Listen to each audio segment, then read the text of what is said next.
Live. Live from New York. No, I'm kidding. Live from my bedroom. It's Friday night.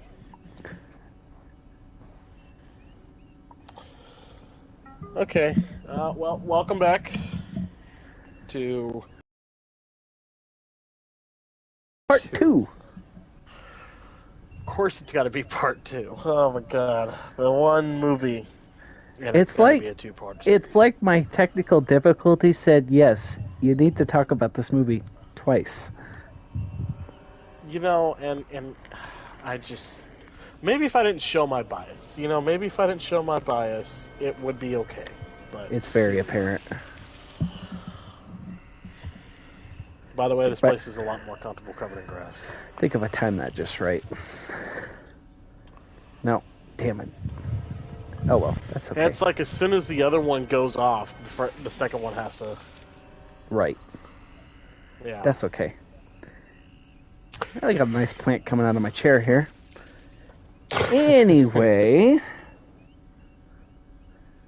welcome back to Captains One Pod, Episode 5, Part 2. This is thanks to having technical malfunction last night. But hey, everything happens for a reason. Whether that be because spite Chris hates us. Yeah, whether it's out of spite or not, we'll let you decide. Yeah, that's right. You have to decide what pod we're in and why we have to do this twice. And I blame all of you for it. That's me included. Let's get going for this. This is going to be... I've got some good facts that I was reading last night, and I finished reading them to see if, these that I had looked up were any decent, because I know there have been a couple movies where I've looked the facts up, and it's like, everybody knows these, come on. Well, and then there was a couple like we didn't know, but yeah, well, very there's rare, a couple in here that we don't know, and very rare great. occurrence.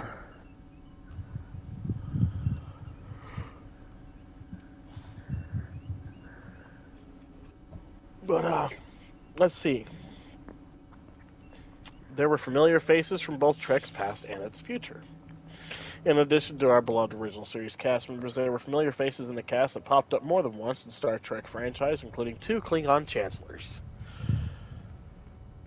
Really? Let's see. David Warner, who played St. John Talbot in The Final Frontier, would play both Chancellor Gorkon in Star Trek VI: The Undiscovered Country, and Gul Madred. You had it right the first time. Gul Madred. The Cardassian who tortured Picard in TNG's Chain of Command. Okay. See, that I didn't know. Really? Yeah, because, in all honesty, I'm going to be 100% with you. I don't really pay attention to who is wearing the makeup. I pay attention to the makeup artists, right? Because... I mean, that's fair. I want to copy their craft. And not, copy their craft to, I want to copy it so I can make the Klingon headpieces at home. The Cardassian pieces at home. The Ferengi pieces at home. Because... Right. I want to make my costume look as good as possible. Well, I want to make my you already know one piece of the Cardassian headpiece you need. Oh, yeah. A spoon. And you know what spoon I've found works best for it? What's that? And it's great that I still have a military family. It is the MRE fucking spoon. It is the best one that works the best. And I love it. So every time that my military family gets the MRE spoon and they don't use it, it is sent to me, and I have made plenty of things out of MRE spoons. They're durable, and they have a kill count, which is phenomenal. Yeah, that makes sense. Charles Cooper, Klingon General Cord, would go on to play Chancellor Kempek in 2 episodes of Star Trek: The Next Generation, in the same cloak he wore in the movie. Another memorable TNG guest star, George Murdoch, aka God, would play Admiral Hansen in the TNG two-parter and season 3 cliffhanger, Best of Both Worlds. Really? That's what it says here. That's interesting. That is interesting. Very interesting. That one I didn't know. Admiral Hansen is God. That is so weird. Both to say out loud like that and to and the fact itself. Yeah, right. Let's see. Rex Holman, John, the very first person you see in the movie, has some old school Trek cred. He played Morgan Earp in the original series, 3rd season episode Spectre of the Gun. I did know that one. See, I didn't know that one. Yeah, the only reason I knew that one is because, one, the name Morgan Earp, and then two, the character named Morgan Earp, and then his real name being Rex. Like, yeah, I'm a sucker for the Wild West, right? So Wyatt Earp and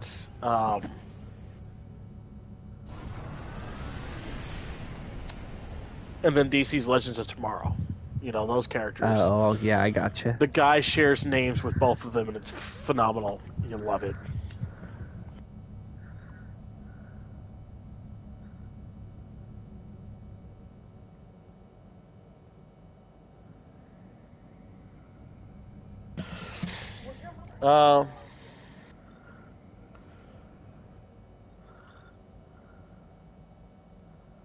And then this part just says, and there are more. Look up Todd Bryant and Spice Williams next time you're on a Trek trivia mission.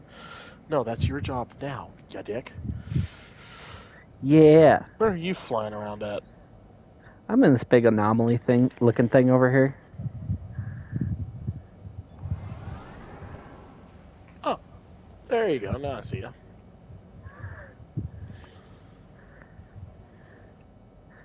Now you see me. Now you don't.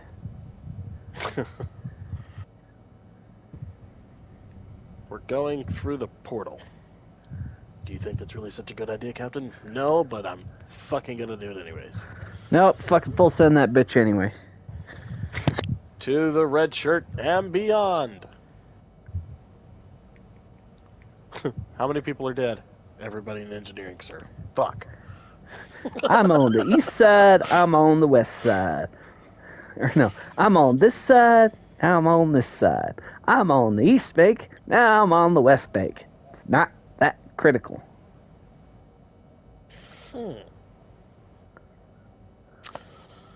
Okay, here we go. The movie would have shown an addition to Mount Rushmore. Oh? With the focus on Kirk, Spock, and McCoy Trinity, Sulu and Chekhov didn't get a whole lot to do in this movie. Walter Koenig even told the authors of the 50-year mission the first 25 years that he only worked on it for 8 days. They did have another scene together that was cut, which took place in front of Mount Rushmore. You've seen one national park, you've seen them all, says Chekhov, but in this case, he's wrong. In the future, at least in the future of Star Trek V, there's a fifth head Eckert in Dillard's novelization. Huh. Interesting. Right? Even back then, we weren't ready for a female black president. I guess not. Well, we'll just put that in the North Tower column. Yeah. Omar something 711-y. Something September 11th. 11th. I fucked that joke up. I have no idea. God damn it, I hate myself for it.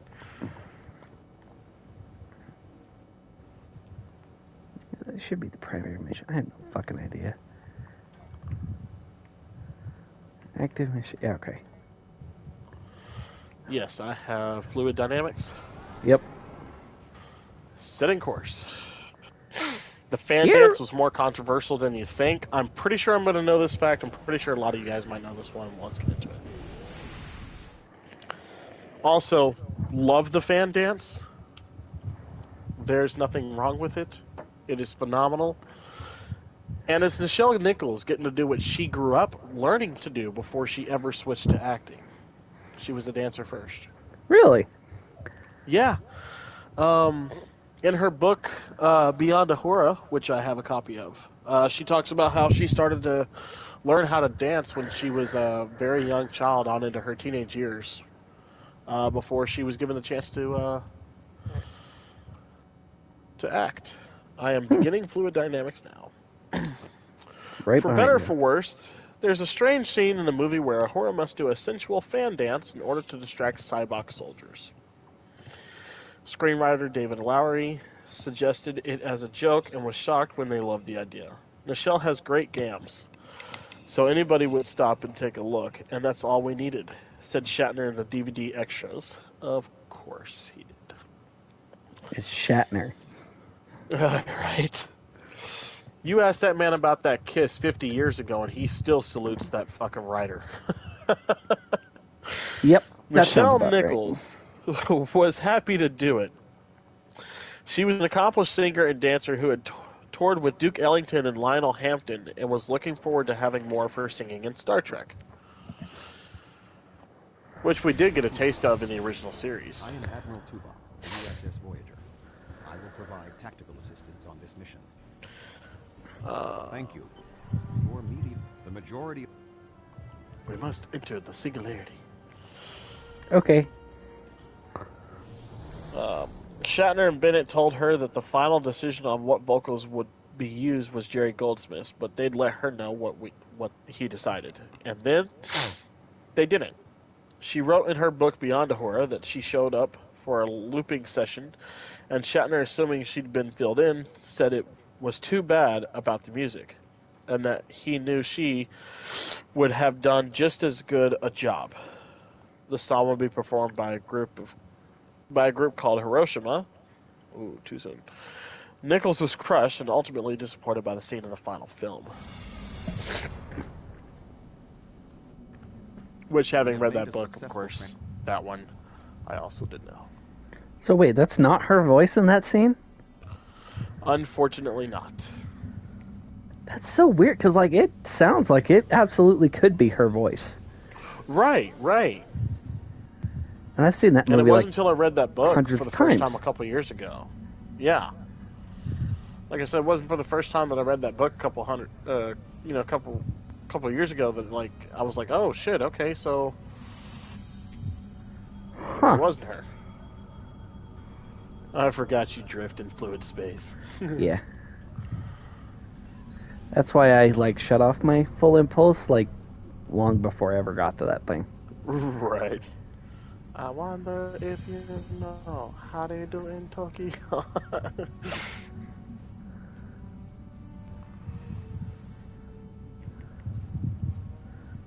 Whee!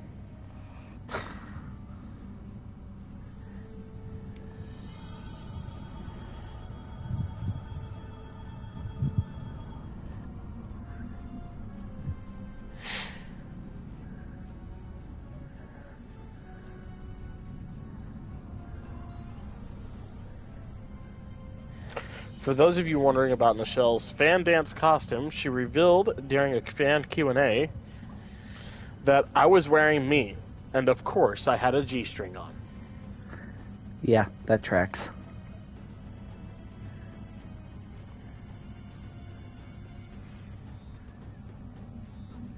We've been examining. You know, that's a quick and easy way to turn around.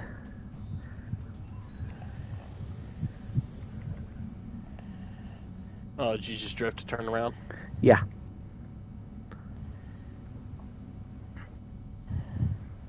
And it's, like, quicker than actually, like even in regular space, it's quicker than, like, hitting full impulse and turning the hell around. Right. Plus, you don't have to burn up your evasive maneuvers to try and turn around quick. Right.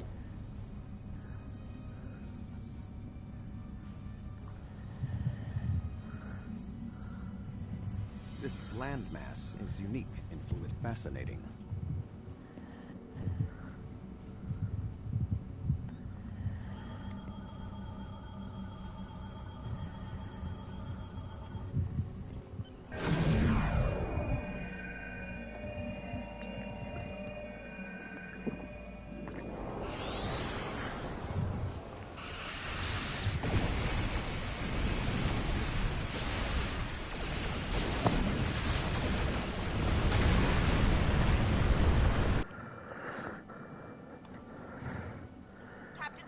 Voyager.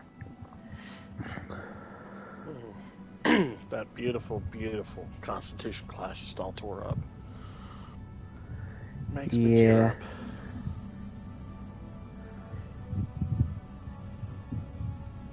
There's like 3 of them in here. Yeah.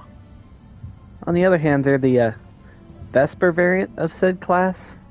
So I mean, they're not all that. Okay. They're not all that appealing. I'm not too butthurt about it. Fair enough. Because that thing is freaking ugly as shit.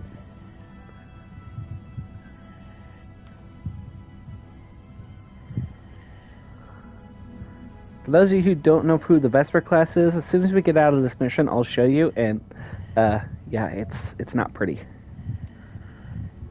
By any means. In other words, we had to see it, so do you. Suckers.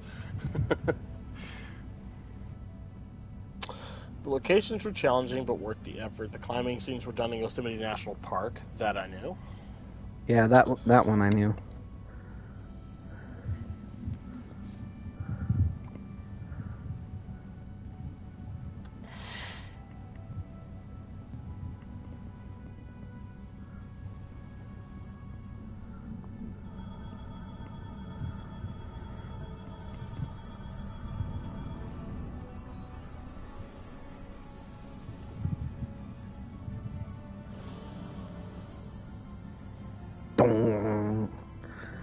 That blaster beam.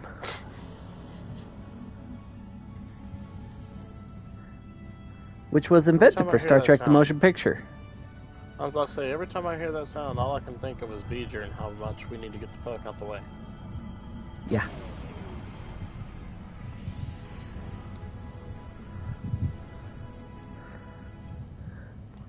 And of course, here the Borg have done what they do best. The Borg presence is much larger. Yay. Let's go kick the ass. Is that a Borg Unimatrix?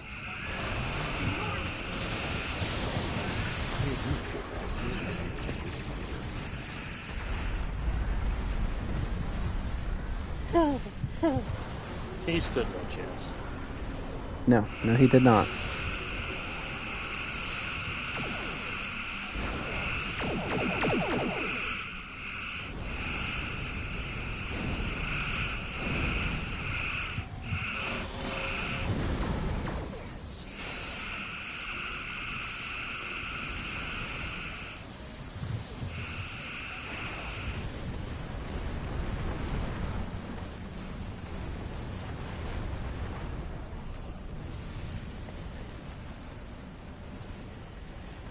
Let me at him. Let me at him.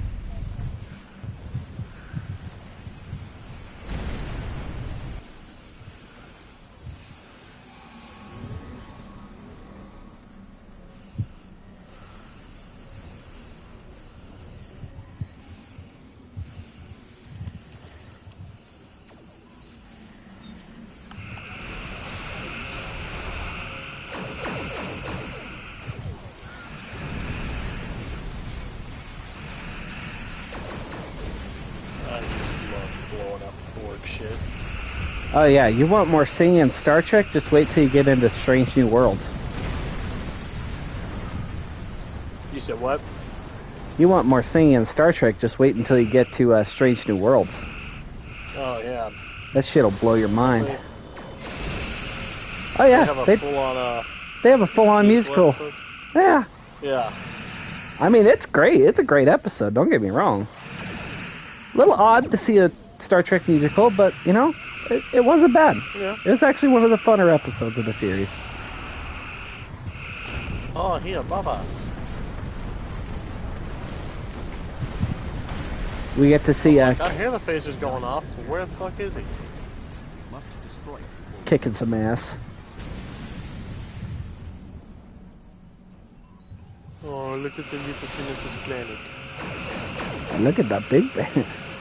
Wow.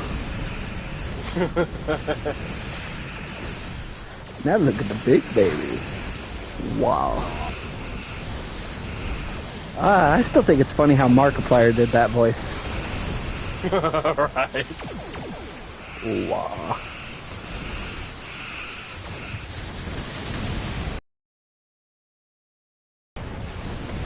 That hurt a lot. Yeah. You could say that again. Man.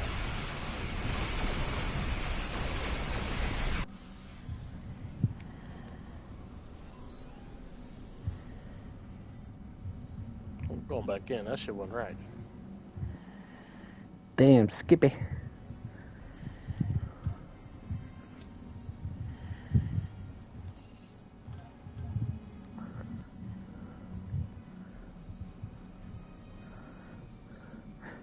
That seemed about more right for the Borg. Right?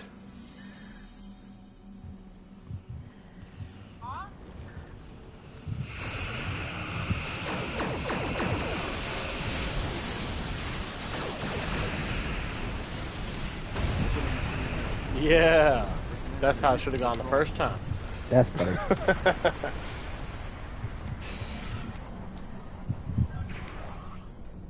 Time to come about 180 degrees and get me a dose of get the fuck out of here. Oh, it's my favorite medicine, you know? There's the singularity.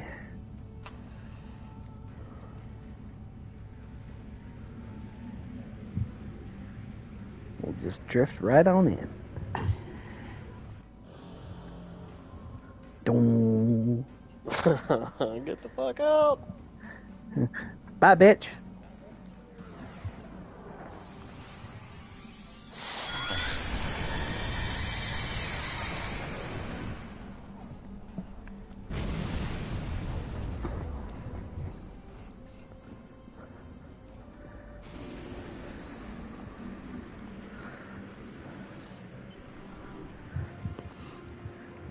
Time to go bye-bye. Through the singularity. Shit just happens. Let's see. Shadow loved free climbing and was in his element, but the famous giant rock formation El Capitan, presented a problem for the crew who couldn't get close enough to do close-ups. That sounds about right. Right. A wall was built in a parking lot for those shots, but that free fall was really performed by stuntman Kenny Bates, earning him the credit for the highest descender fall in the United States at that time. Wonder who holds the record now. Right? We need to report. There is some good news. The Borg and fluidic Voyager will take...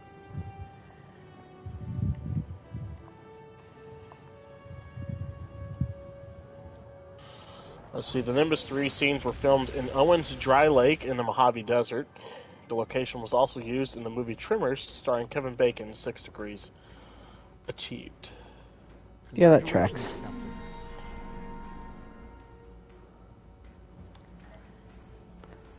Oh, that's one more story arc down.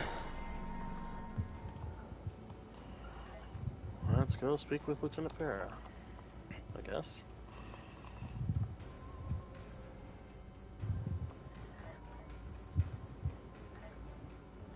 Oh, right. We gotta transport back to Space Dock anyway. Because I gotta show them what an abomination the Vesper class is.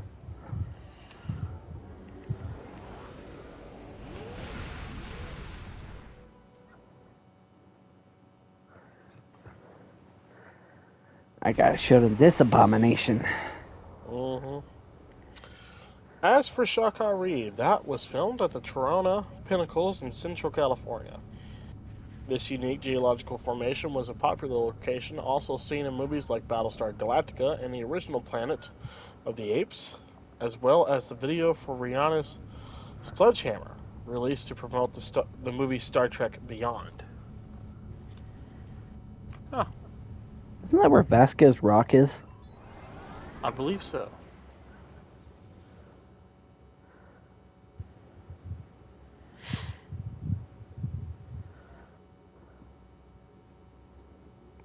So I remember seeing that music video, and I'm like, hey, look, there's The Rock. Yeah. Well, not like Dwayne The Rock Johnson, but the Star Trek, I know the Star Trek Rock. The The one campfire that's- scenes were the last ones filmed. Huh. Yeah, I could see that. First scenes we see, last one's filmed. First and last ones we see. That's right. They go back. Yep. Right at the end of the movie. Oh, right. Shipyard, dum-dum. Yeah, I was about to say, where are you going? The shipyard's over here. I was heading to the tailor out of freaking habit. Well, luckily we don't have to do that till the end of the next episode. Right. Okay. To make so, those... Oh, sorry, go ahead, yeah. So for those of you who don't know, this is the Vesper class. It is an ugly piece of shit, and I hate it.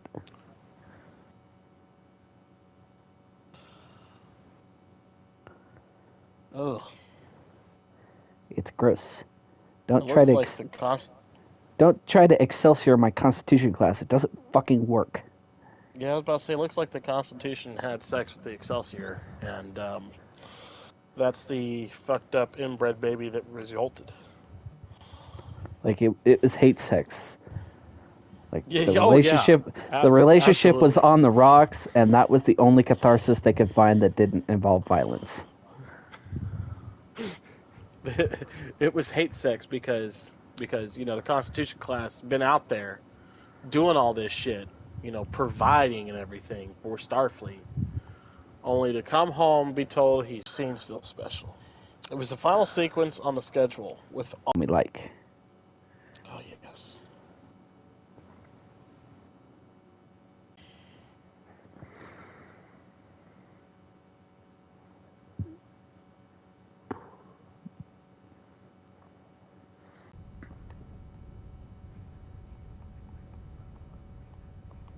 There's a backstory to Spock's marshmallow's mistake.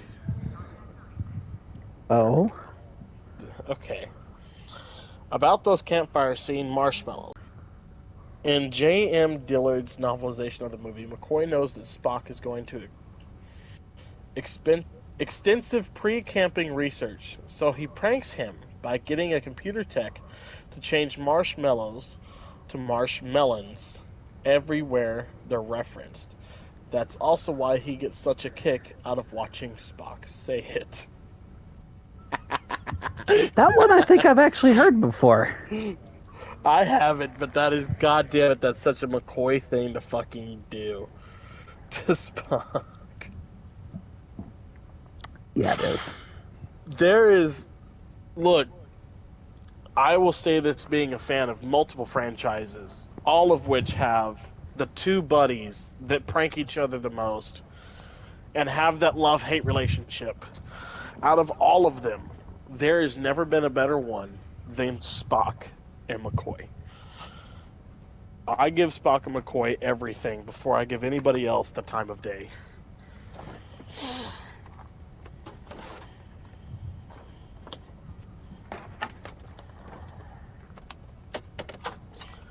Come here, beer.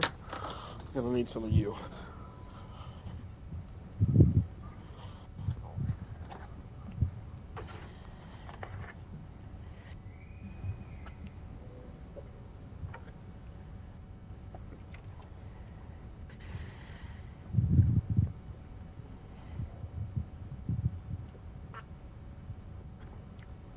Give me just a second here, real quick.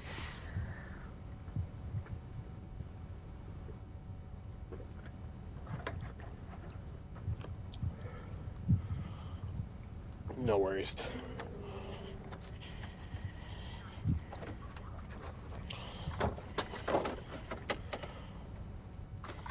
The hell is that? Oh.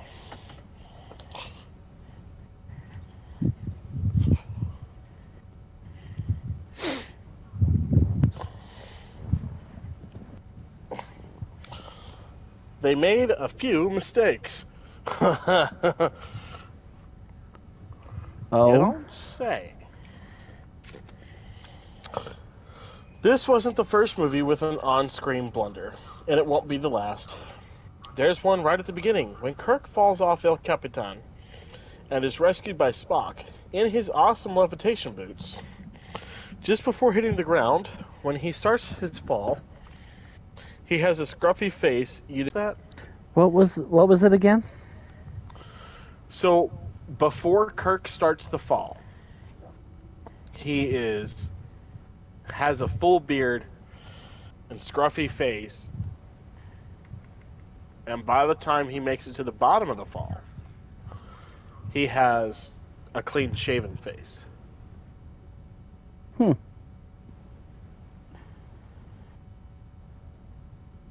Interesting.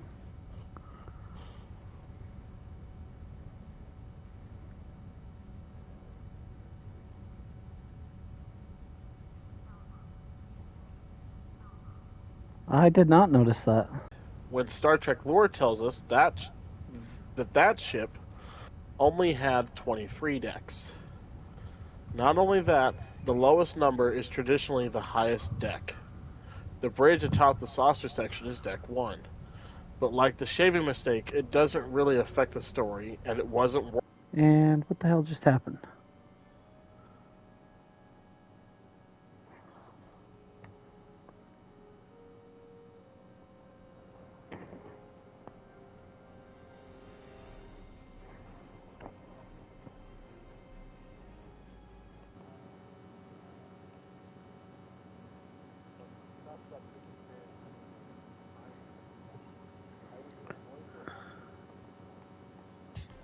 all the time, whether it was working or not. Interesting. We just had a joyful time making a film.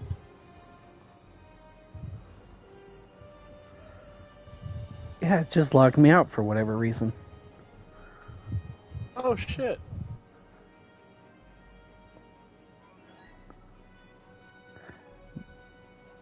Yeah.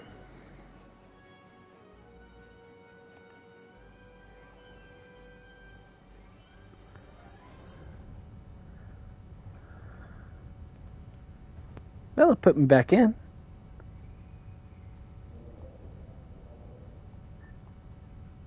Hello? Okay. Oh, yeah, you can still hear me? Yeah. Okay, good. And we're still live, too. Yeah, I noticed that. I was like, crap. Yeah, because it paused for a second, but no, we're still good. Yeah, no, we're good. Well, that's because I went to check something real quick. That's why it paused. Yeah. Had to check it real quick.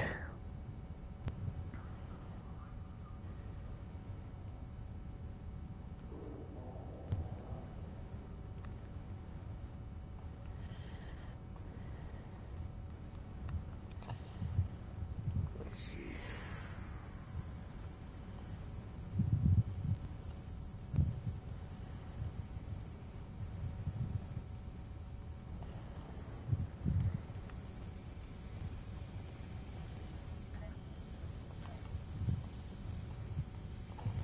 Okay, I can't make that one primary for whatever reason. Huh. The mission is new Romulus aid. I've got some new skills, so that might be some of it. I got new skills too. Shit, I didn't even realize.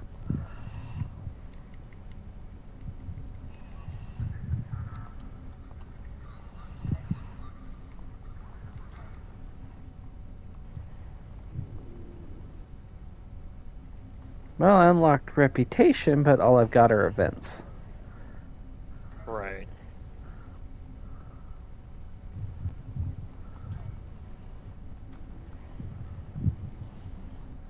Let's see.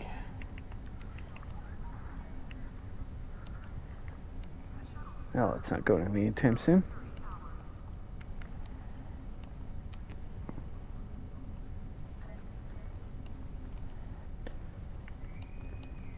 Anywho, Just upgrading some stuff real quick. you're good.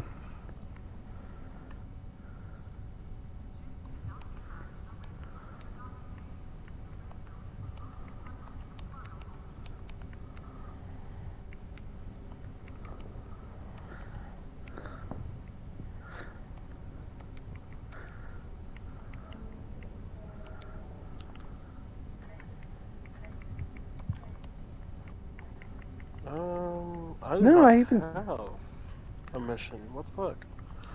So you've got to go down to your episodes and go to New Romulus and New Romulus Aid. We're just going to have to travel there the old-fashioned way.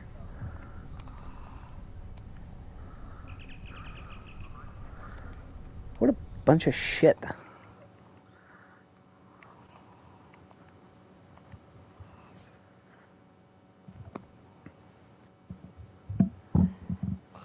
Wait a second, because it kicked you. Do you think it made me the leader of the fucking group?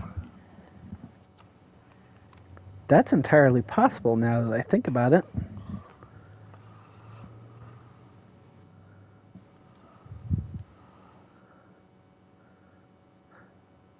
Give us just a second, folks.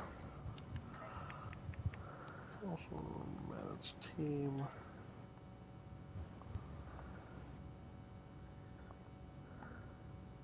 There you go. That should fix it. Yep, I can. I've got primary mission now. Okay. I'm already waiting here for you, by the way, because it let me transwarp to it, so... Ah, because, yeah, you were team lead. Yeah. So I'll wait here. Stupid fucking thing. I'll be right there. Okay. There you are. There it is. Entering the new Romulus system.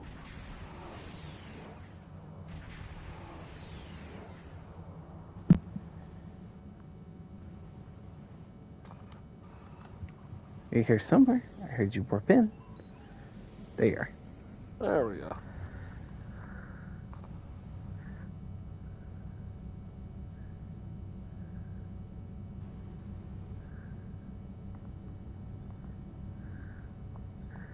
Then we beam down to New Romulus. Any second now. You have to hold X and do the thing. Okay.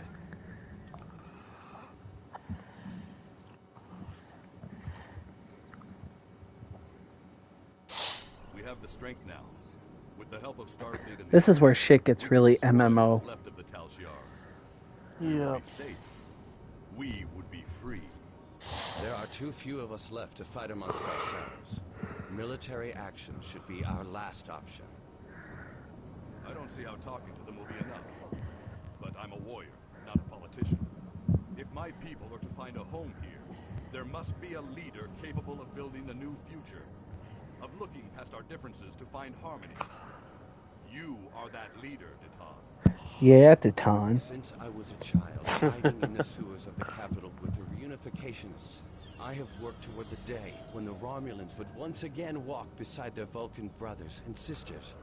Before that can happen, we need to rebuild. We need a home to replace what was lost. To see past our But I mean, the grief end and of this find mission arc's pretty acceptance. damn cool. We need to reconcile with That the is Romulans true. and end the centuries of strife and oppression. The fate of both our peoples rests here. We either create a new home world out of the ashes, or we wither and die. Thank you for agreeing to assist us. I'm grateful that both the Federation and the Empire have temporarily put aside their differences to help create a new Romulus. This proves that unification is possible, both for my people and for yours. We're building a new home here. Romulans and Remans can't continue on like nothing has changed. Everything is different. We are a changed people. Your mom's The different. loss of Romulus wounded us greatly. Oh, he That talks a wound lot. will not be fatal. Yeah, he does. There is a great deal of work to do before we can truly Too call much, this if you our- ask me. Motherfucker, breathe. But with your help, I know Right? Like, why? Why do you have to keep talking? someday be as great as He what we just lost. kept talking and talking in one incredibly long, unbroken sentence so that no one had the chance to interrupt. It was really quite We hypnotic. left our first home to remain free. We lost our adopted home to treachery. Why do you talk like Made you're running this out world of the time? home we have sought for so Talking and long, talking like a you're place where running our out of time. descendants can live in peace. Yeah, that's right. Lord. I'm calling this man Alexander Hamilton of Romulan. And me, I'm the man who shot him. Or, I don't remember. Or I'm the damn fool that shot him. I'm the damn fool that shot him. It's been a while since I've seen it. Why'd you shoot him? Because you wouldn't shut the fuck. up. Because he decided not to shut the hell... Oh, yeah, while we're here. Oh? I'm accessing this transporter system so we can return here on demand. You should come up and do this.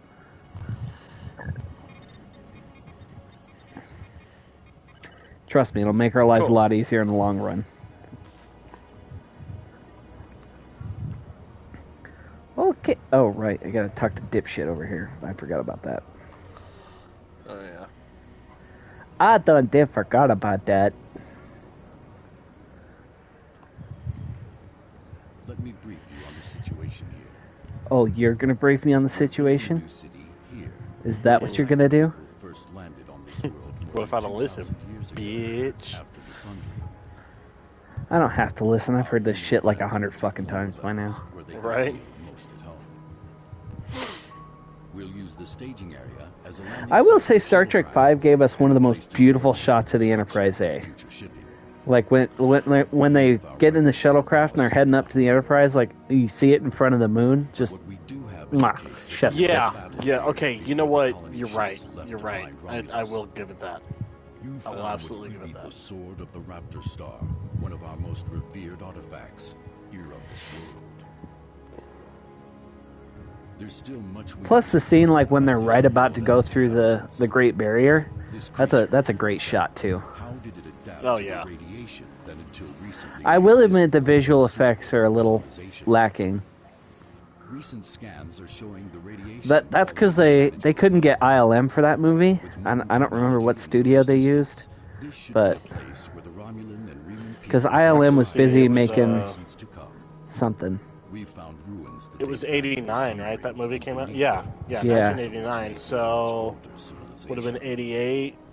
You're looking at Back to the Future Yeah, 2, I think. I think they Let me were in the make middle sure. of making two. That sounds right. I'd have to Google that shit, and I'm eating up enough Wi-Fi as it is. Yeah, it was Back to the Future 2 is what ILM was working on at that point in time. And they couldn't work on Star Trek 5. Yeah. Alright, let's go start this MMORPG bullshit. Yes. Yeah, this section gets really MMO heavy.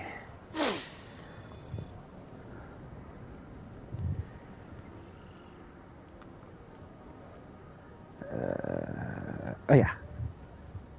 Yeah. Conduct repairs. Yeah, for those of you who are actually watching, this part gets really boring. So, I wouldn't Yes. blame you if you turned away and then came back in like a couple hours or something. Right, like we'll try to make it interesting for you guys. You know, we'll talk some horse shit here and there. You know, Well, you know. like you know what least favorite alien species in Star Trek. What would that be for you? Least favorite? Yeah. It's like one of those like one-off species too. God damn it, I can't remember. I can't even remember the series at this point.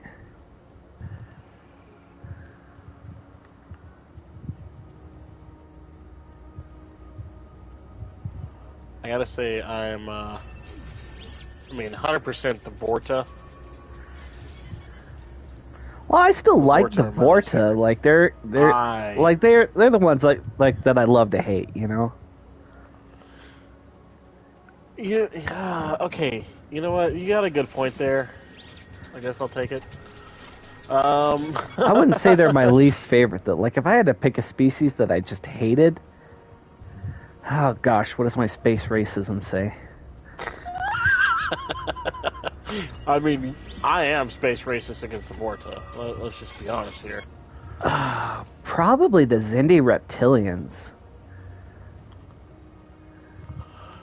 You know what? The Xindi have been pissing me off. You know what? Getting there on Enterprise, the Xindi have absolutely been pissing me off. Like they're a cool concept, don't get me wrong. But it's just the reptilians. Like I just don't like their design. I don't like how bitchy they are. Yeah. Like The rest of them don't seem too bad. But I can't stand the reptilians. They're just, yeah. That's my personal opinion on it. Okay. Like, don't get me wrong. I like the Xindi as a concept. Okay. And I don't mind the other ones. ones. I haven't gotten too much into them yet. Like, I just got started with them. You will. So, like, the most I've seen is the dead one that went to go fuck up Earth. Right. Which I think that one was I've a reptilian. Right. And then I've seen, what was it,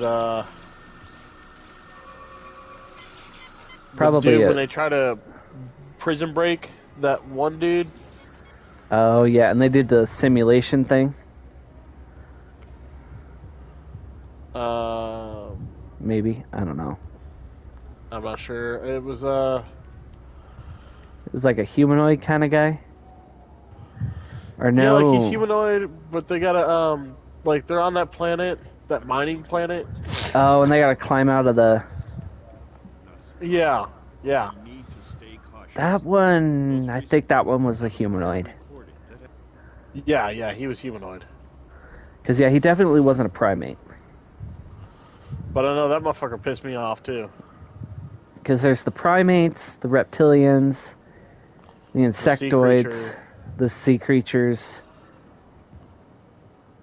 And I think that's it. There was the avians, but they were extinct before we ever saw them.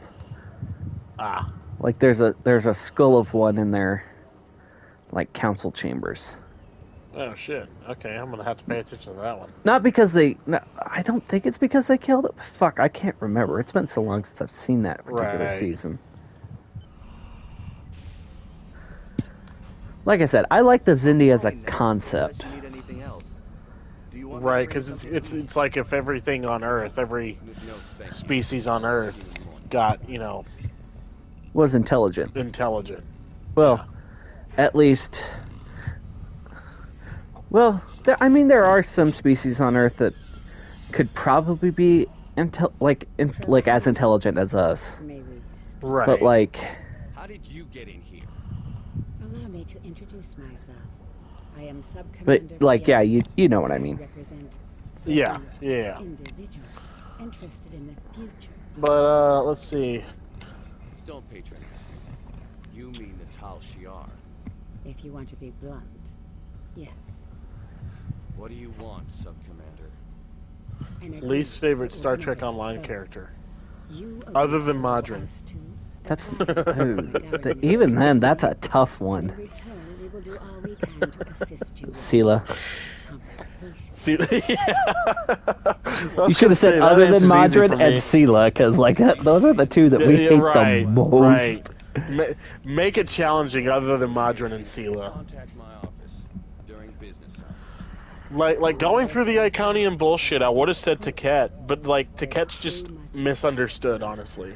She's angry and misunderstood, yeah. And I mean, she has every right to be fucking angry if you think about it, Yeah, no, like you're absolutely right. Has left my organization. The Tal needs a strong leader.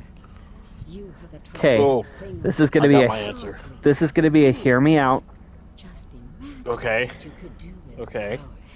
But Michael Burnham in that particular mission. Merely presenting options.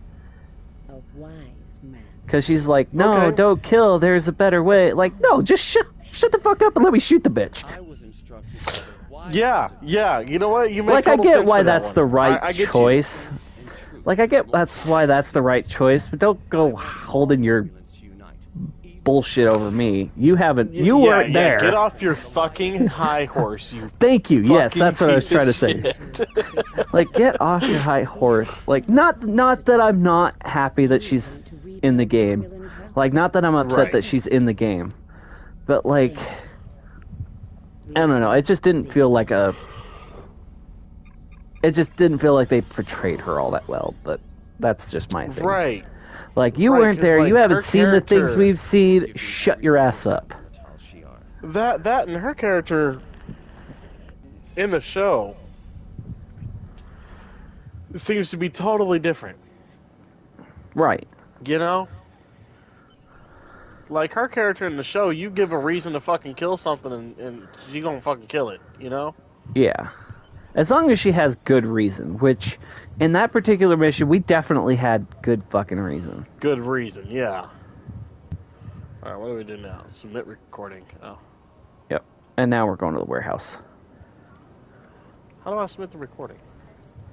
You stand over there and you hit X to submit recording. Oh, okay. There we go. Yeah, you got to do it while you're standing over there. It's Gotcha. dumb. Now we're solving supply problems, which includes our favorite Ferengi. I say this sarcastically, of course, because nobody likes this guy. But I gotta say, you know, my least favorite other than Madrin and Sela, Terran Wesley Crusher. See, I liked Emperor Crusher. I liked the way they did that. Don't get me wrong. The story was phenomenal. The arc, phenomenal. I'll tell you why. I didn't like him. Okay? Okay. Because he just seemed like an angsty teenager that never grew up. You know, it's like, God, Mom, I'm just trying to play video games. Get off my back. And I'm like...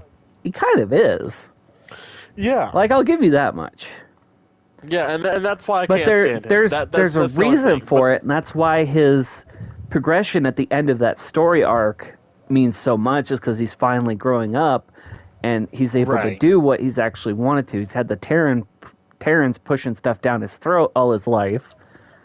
Right. And then he took him over because he was sick of it, and then he got... Yeah. Yeah. No, that's why I like the character. Like, he's one of my favorites. Fair enough.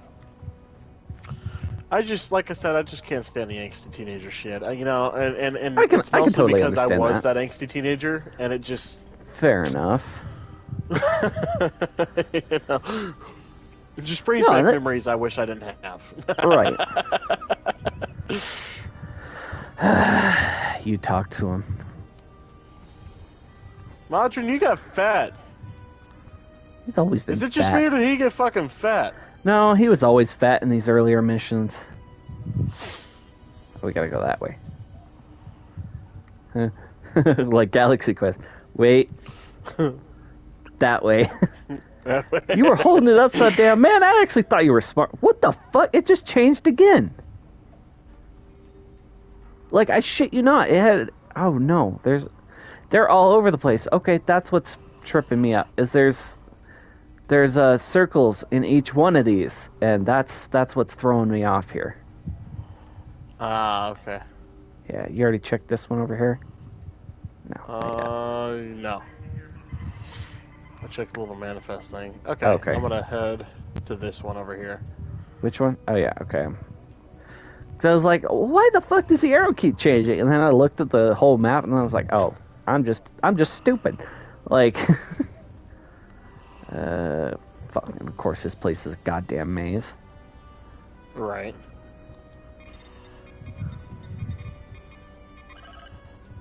Downloaded a manifest. Check the box. Got it. That's 3. Now back to the far side. Yeah, I think we're done in here.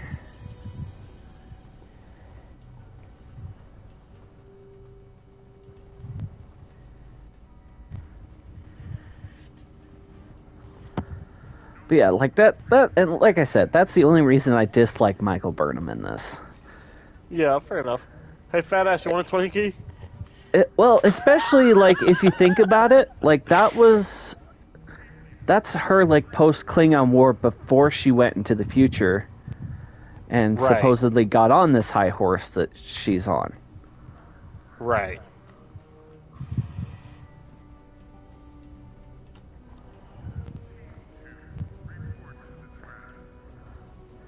God damn it, let me walk over there, you son of a bitch.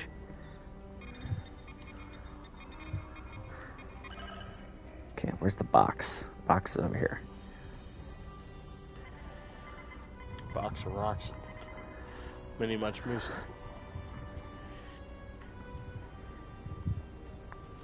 Okay, I gotta check one more, and I think we're done. Okay. Okay. Then we gotta find our way out of here. So I'll come. Goddamn to where you're maze. gonna be at. Alright, where's the box? There's the box.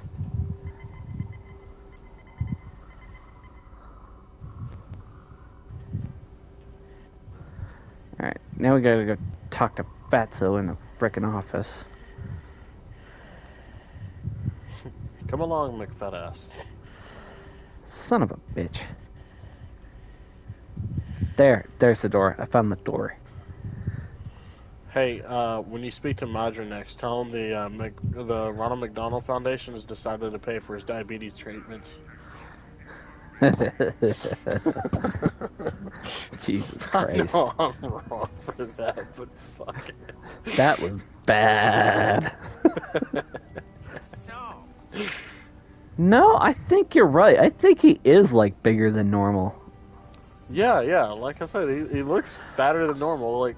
I think that's because this is part of the original mission set, and they haven't changed him. They haven't updated his model for this. Right. Because even in the old stuff, like, his stuff, like, he used to be that big. Until, like, the Delta Quadrant stuff came out. And then I think they slimmed him up a bit. I'm pretty sure what happened. Because I think if I remember right, playing back in the day, like 10 years ago, like when I first started playing on my school computers at the high school I was at, mind you. Right. Such a bad kid. Well, you know. Hey, I was never caught, so, you know, bite me. But, I think he was that big. Yeah, because if you see in the text box there, he's a slimmed up version. Yeah. But I think he was always that big, like, back in the day. Okay. I want to say. And like I said, I think it was, like, either Delta Quadrant or the Iconium War that they finally slimmed his ass up. Gotcha.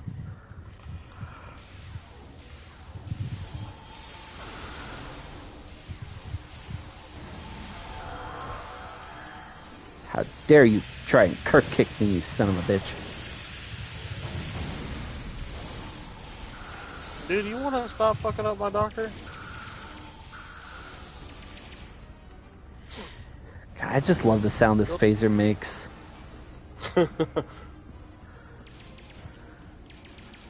Go to Fatty McFat, his McDouble's ready. Oh, for those of you who are either first timers or haven't really been paying attention, the name of my Tellarite was completely random. I didn't even consider the name until it just kind of came to me. Rob Gronkowski wasn't even in my head. That, and I keep thinking about Kronk, but spelled with a G. So yeah, like that. Voice that to me is that was kind of more my thought, and then I think I realized like the other day, I'm like, oh, his name is Gronk. Like, oh, yeah. Do you know Monster had a Gronk edition at one point? Huh. Yeah, your Tellarite's voice to me is, oh, right, yeah. Oh, right. The poison for Cusco. The poison specifically made to kill Cusco. Cusco's poison. That poison? Yes, that poison. Right. Poison. Poison was Madrid. The poison specifically chosen to kill Madrid. Madrid poison. That poison? Yes, that poison.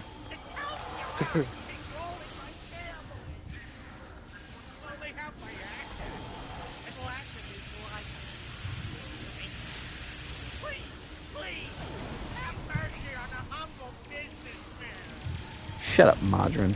Humble businessman, my ass. You're a bitch.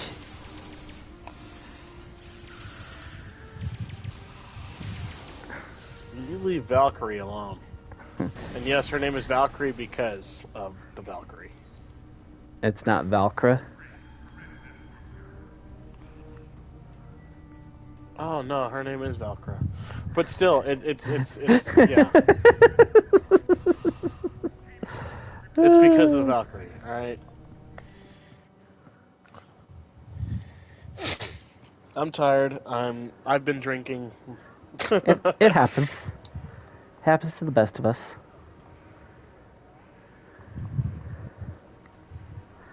Alright.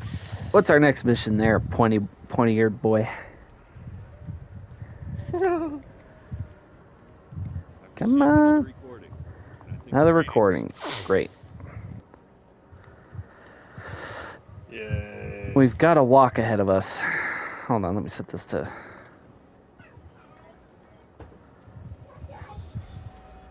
We have got quite the fucking walk ahead of us. Alright, follow me.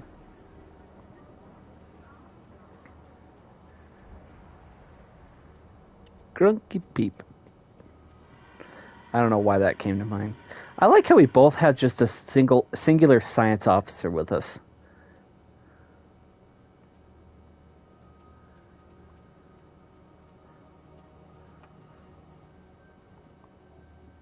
Oh, come on. Don't tell me it's happening again. What's happening again? Oh, thank God. You made me think my freaking mic was not working again, you jackass. Oh, no, I'm sorry, dude. Wife and kids came in for a second, and she wanted to tell me something, so... Oh, no, you're good. I was just like, oh, shit, did my mic go out again? Are you kidding me? like that jackass was out of love. Yeah. Like, you motherfucker. I'm sorry. I saw the rabbit, and I'm too Texan. Okay. Fair enough. That's not even a rabbit. It's like a pig thing. Like if you look at one of them closely, like they're fucking pig things. Huh. Speaking of, dude, fucking last night on our way home hold on. from.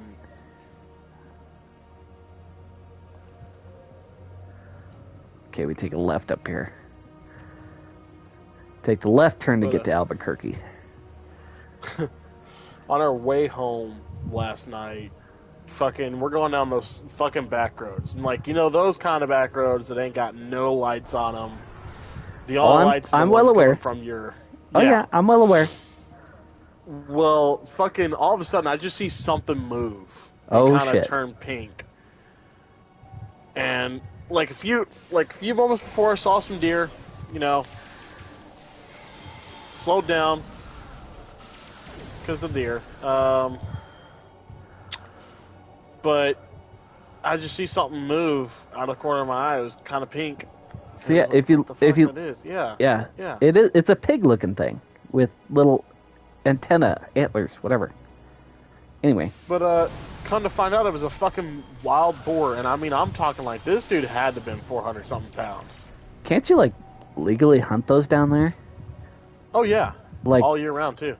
Like all year, like do you have to get a permit for it, or is like that one just like fucking shoot the bitches? You have to have your hunting license if you want to, like, because there are creature bounties down here. So like, say you shoot and kill a coyote, and then you leave it on your fence. Shoot the big ass scorpion.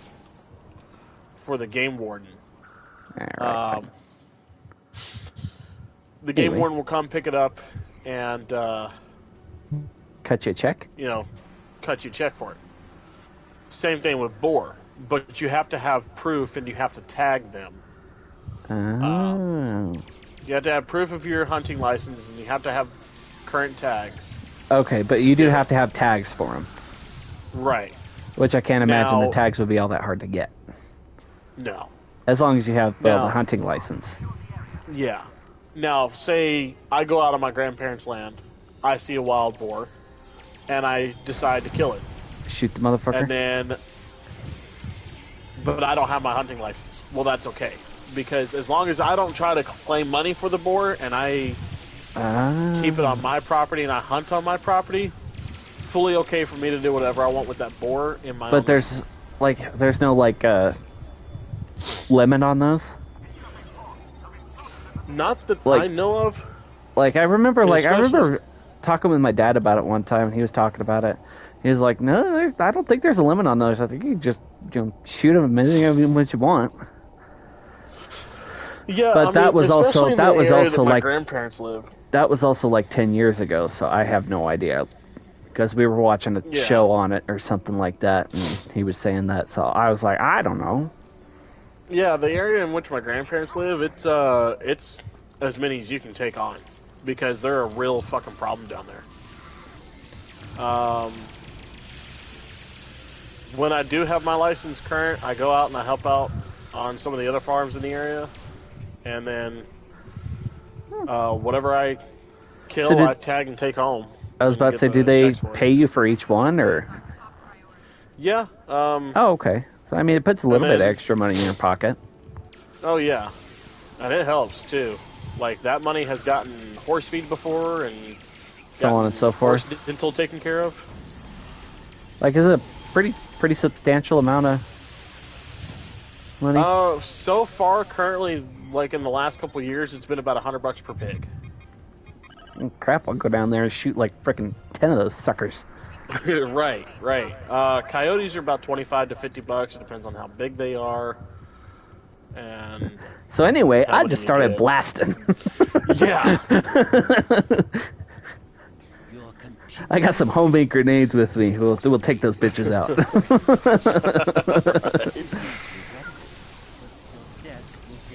But there's this one deer on my grandparents' land. Now, deer, again, there are certain things you can do on your own property that nobody can really say anything about. But typically, if you take down a deer, it has to be in season, even on your own property down there, because the game warden will come out and he will check. Hold on. You've got a downed officer somewhere around here. Oh, I do it. Skyrim. Shit. You're about to go down, too. I am. None of my officers are... Oh, no. They're all yours. Wait. All the... Shit. I didn't know that. I thought you had Haley here. No, I forgot to check it. Oh, okay. I just said check it in the fucking bucket, and I hit the thing, and then I realized, oh shit, none of my officers are here. So yeah, this is all your contingent there, buddy boy. Oh, okay. Well, we gotta run all the way back up there. I hate running. God damn it! It's not supposed to be cardio today. Right. It's supposed to be my cheat day where I go out and get McDonald's.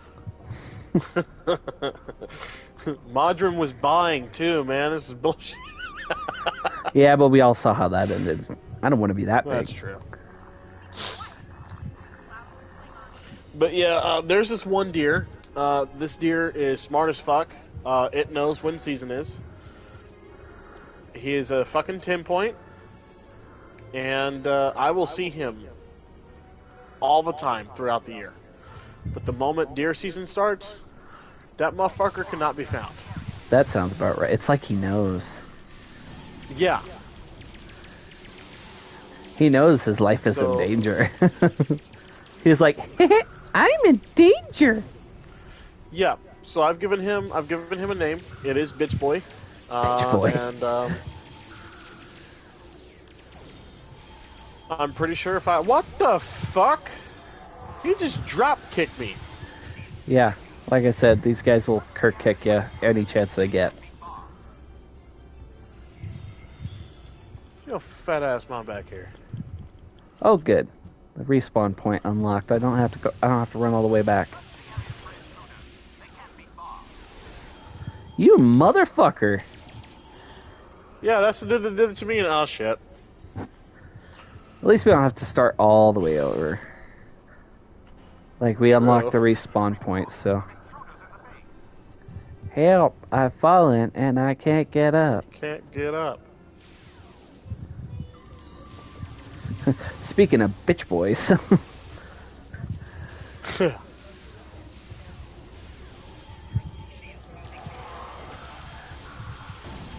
Stalker. You going down this time. What the fuck? How the hell he one-kicked me like that? He got you again, didn't he? Yes, he did. He just dropped my 2 officers over here. Goddamn. God damn it, where is he? There. Got his ass. Motherfucker. Where is he at? I'm gonna teabag him.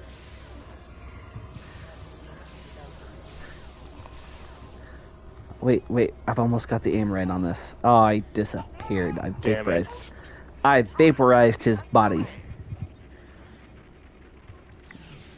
Now, don't leave the system. Right.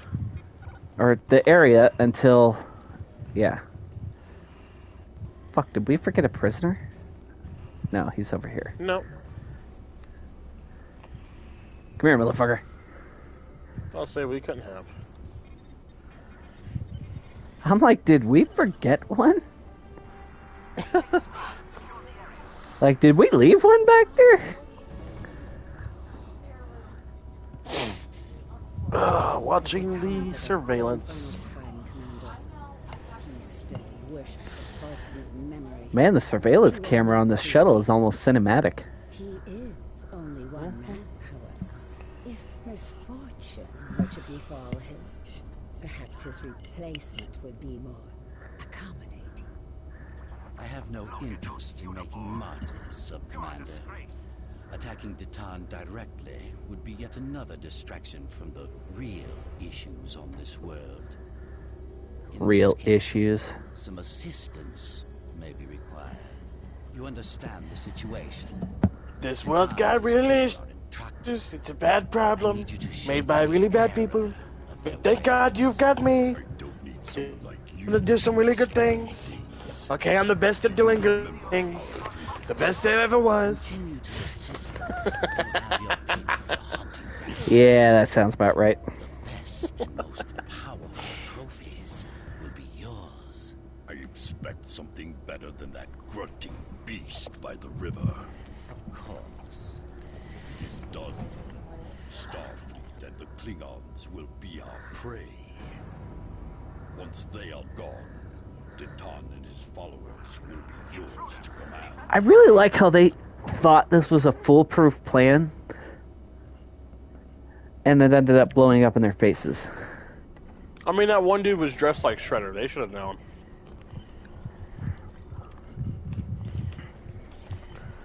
Submit recording. Did you submit the recording? I did. Cool. Now we can get the fuck out of here.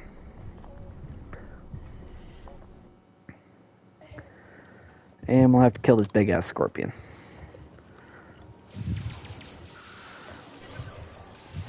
Oh, this mission chain used to be so much more like MMORPG. Congratulations, Captain. Like there used to be like little mini missions you could do in each of these frickin' areas. And you can still do them, but God, do they take forever. God damn, she's got a big-ass phaser. Not worth it right now, no. Oh, Valkyra? Yeah, she got a big-ass frickin', like, holy shit. Mm-hmm. She's packing heat. Yeah. Packing heat, she is the heat, like, goddamn. Mm-hmm. Funny enough, that's my medical officer.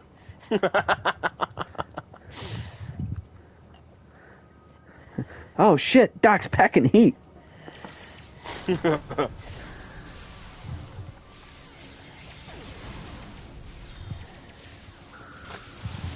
the fuck has a oh, never mind. Who? I was like, who in the ass has a goddamn disruptor? And then I looked over and I'm like, it's you. Yeah, yeah.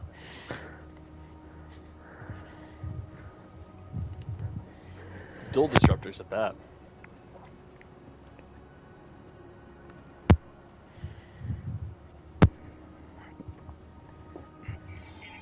God damn it. Cocksuckers. Why you gotta attack me like that? Bitches. Teabagged him. Good, Anakin. Good. Your path to the dark side is nearly complete. Kneel, Anakin Skywalker, and rise, my new apprentice, Darth Vader. From henceforth, you shall be known as Darth Vader. I am the Senate. It's treason, then.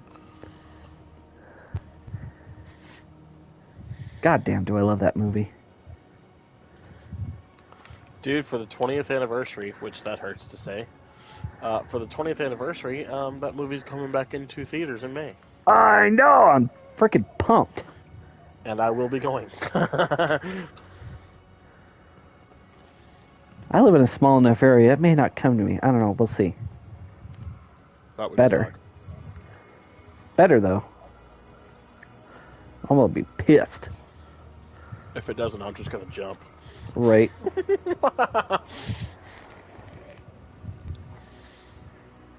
You jumped, didn't you? Okay, good. Good. No, I thought about it.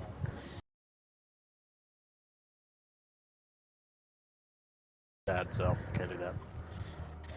No, it wouldn't.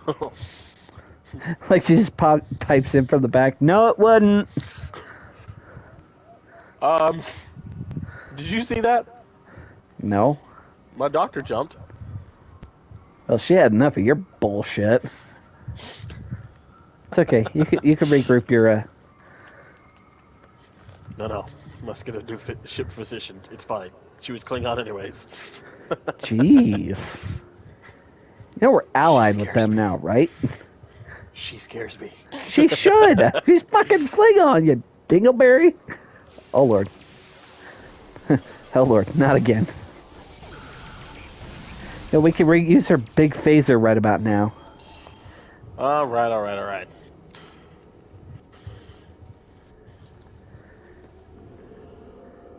There you go. There we go. I'm like, we could use that big ass phaser right about now. Hey, big old cats. I want one. The ship's big enough. I'll take care of it. I'll feed it. I'll water it. No. I'll call him Mr. Fluffykins. No. Is it because of his name? No. I can give him a different name. God damn it, you killed the last cat we had. God damn it. I was craving Chinese, okay? I don't want to hear shit. That's so fucked up. We're horrible people. That looks better. There we go. I had to vet that one first.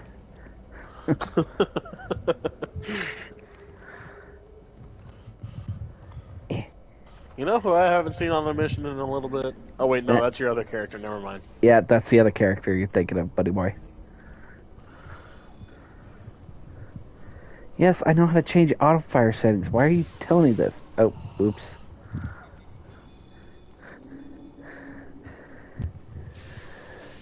Wow, God damn it. Okay, the alert went away. You just fired into a room crowd of people. My bad.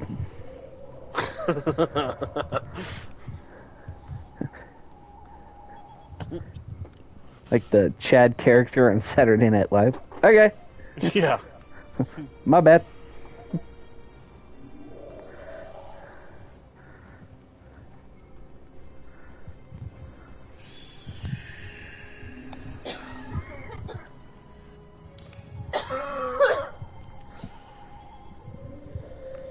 No dying on us now. I heard them coughs. Yeah.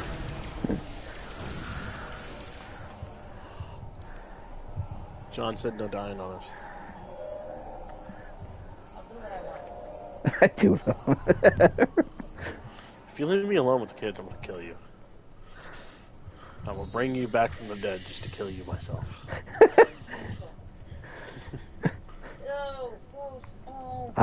True love.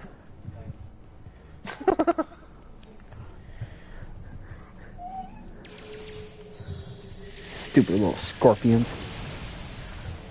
Oh, sorry. They prefer to be identified as arthropods.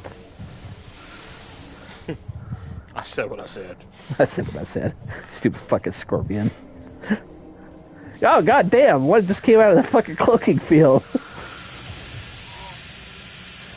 Like, I was standing far enough back that you can't see through that thing just yet, and it just looked like it walked through a goddamn wall. I was like, oh shit! My character was really stunned.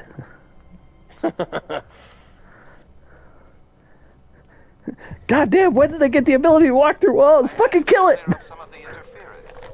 I am detecting Tholian life signs ahead of your coordinates.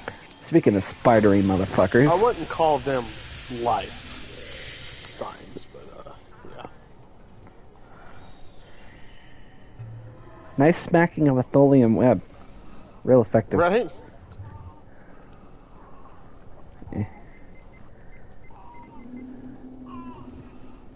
Here we go. There we go.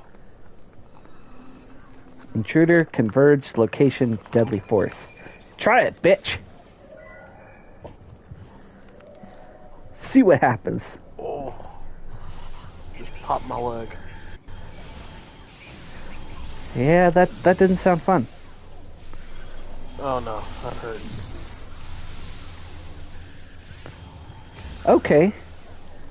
Not least favorite species, but least favorite, like, villain in Star Trek. Tholians? Fair enough.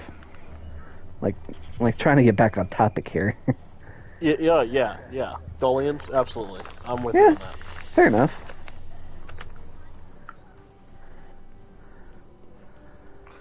Just because there's, like, we don't know dick about them, you know?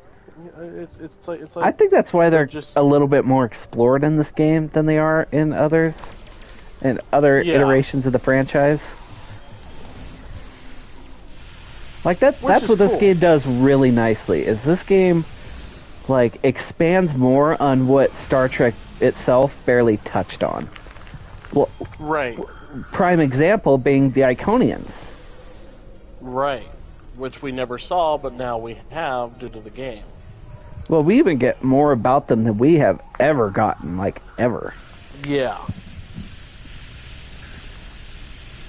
Or the Breen, too. I mean, we get a little bit more about the Breen. We get a little bit more about the Breen. The Zenkethi. They were only ever mentioned in, I think, like, one episode of Deep Space Nine, and they were just mentioned. Right. Like, we never saw any of their ships, nothing. They were just mentioned by name, and that was it.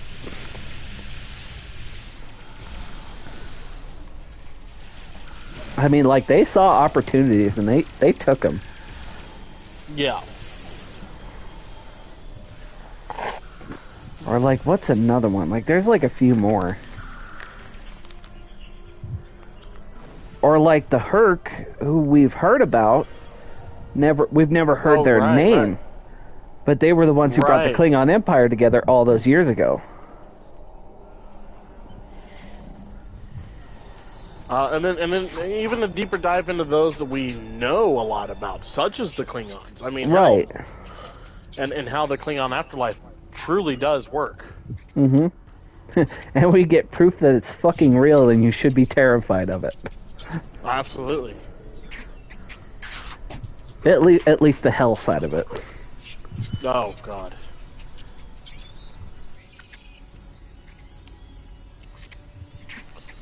Whatever you think the ruler of Klingon Hell looks like is exactly what the ruler of Klingon Hell looks like. Well, we have seen a rendition of Feklar before this game.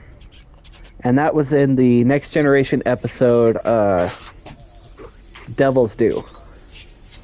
That's true. So we did see So for those of you who think he looks like that, in this game he definitely does not. No. He's a big old fat guy. In this game he looks like the devil had sex with the Klingon, and that was birthed. The devil, a Klingon, and Kingpin all had a three-way, and that was the gross threesome baby that came out of it. Yeah.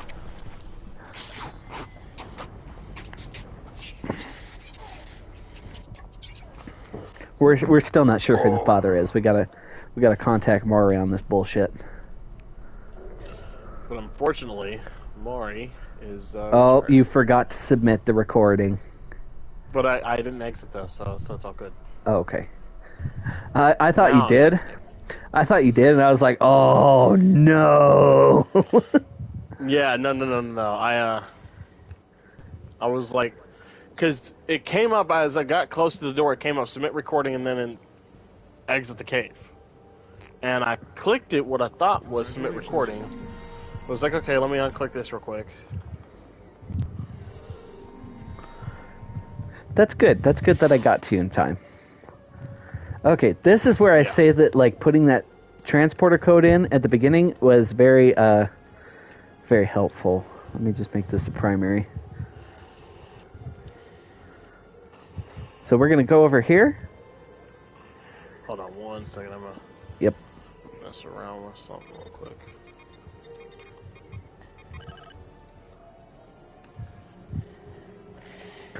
Yeah, this is why I say that doing that was like so critical, because I didn't want to have to go through the bullshit of being back up to the ship. And then we access the new Romulus transport system. And we just go right to the staging area.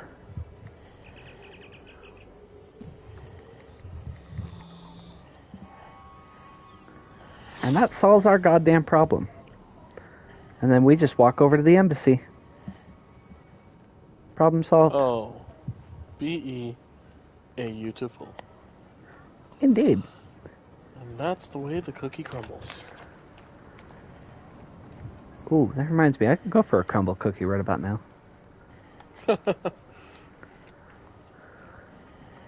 Wait. Hold on.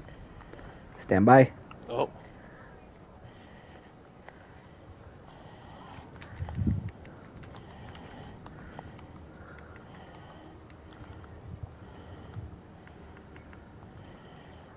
The needs of the many outweigh the needs of the few.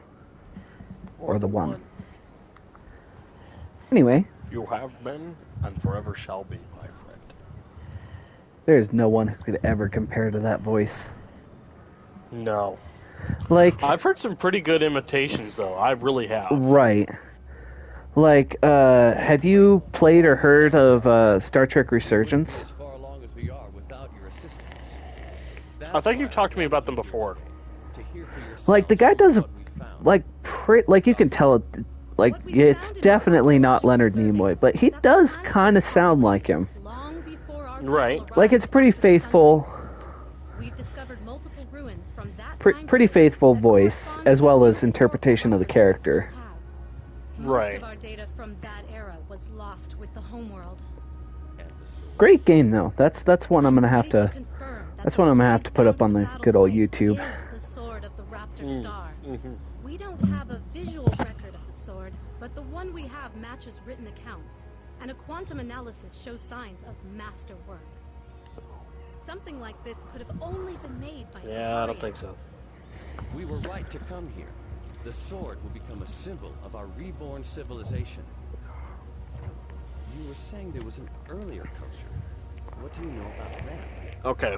The oldest ruins You're given the chance to live for a day but I suspect that inside of based on preliminary findings, one of the Star Trek movies. Which one do you choose? These people were quite advanced. While the oldest ruins show a culture that was defined by its devotion. No, I'll make this harder for you. Oh, god damn it. This was already hard enough as it is. Yeah. You get the chance to live a day in one Star Trek movie, but it has to be one of the 5 we've already covered. Every volcano on the planet erupted, presumably blocking out the sun. ambient temperatures dropped dramatically. The God radiation damn count it. spiked.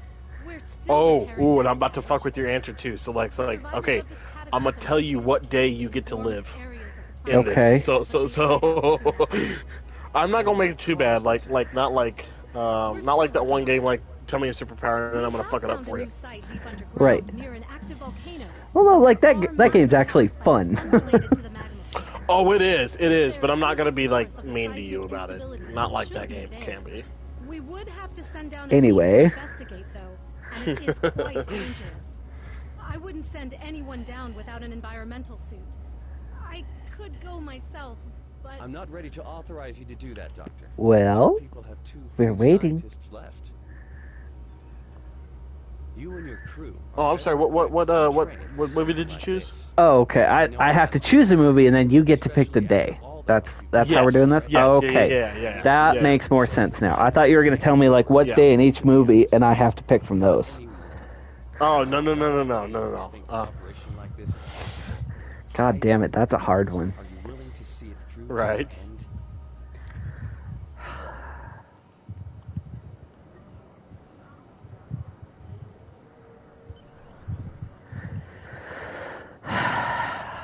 Fuck.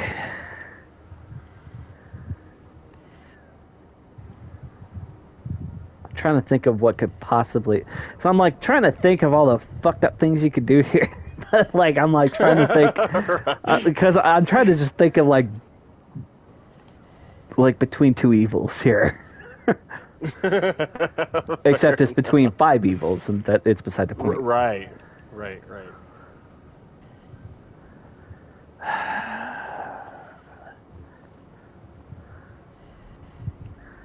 Probably Star Trek 3. If I have to choose one of the ones we've already talked about. Okay. Let's see. Star Trek 3. Your day in Star Trek 3 is the day they killed Kirk's son. Which is the same day the Enterprise blew up, and god damn it. That's a pretty shitty day. I know. It's horrible. Which, if you think about it, if you lived that particular day, you wouldn't be on the Enterprise. You'd just be hearing about it, like, secondhand, or, like, through that kind of bullshit. Right. And that would just, like, oh shit, the Enterprise blew up after Kirk stole it. Right? It's like, That's a pretty bad fucking day. Oh, absolutely.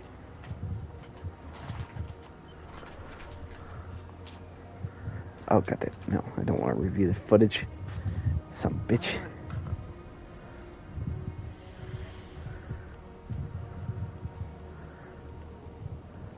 I'm waiting for the next mission to come in. I'm fucking around with my inventory real quick. Fair enough. Okay. It's not the last mission of this arc, but like the next mission of the next, or the first mission of the next arc, that's really badass. As well as the last mission in this next arc. In between kind of gets fucky-wucky.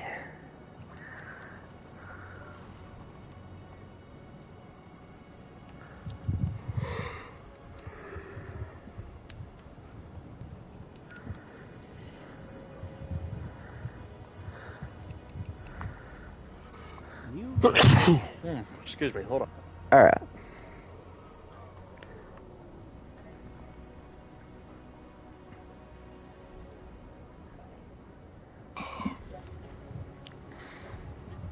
Alright, let's do this.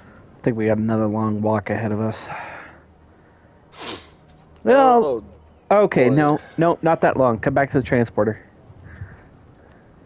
Oh? We're gonna save ourselves some fucking time here. Fuck yeah. Because I don't feel like walking that far. Okay, transport to the only other instance we've unlocked. The Payos crater? Yeah. Sweet. Trust me, that's going to save us a lot of walking. It was still quite a walk, but not nearly as long as the one that was ahead of us. Right. Alright, let's go. God damn it. Okay, I'm gonna let What you do the the same thing to me. What happened?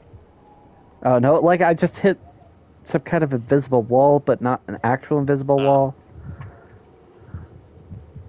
It was fucking me up. But god damn it. Okay, yeah, no, okay. Hold on, wait, let me think. Dude, this statue ain't got no goddamn head.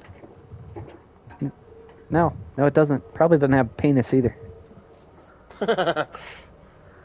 Damn. Okay, let me make sure we're going the right heads. way. Yep, okay. Yeah. Let's see. I'm gonna go Star Trek 4. What's my day on Star Trek 4?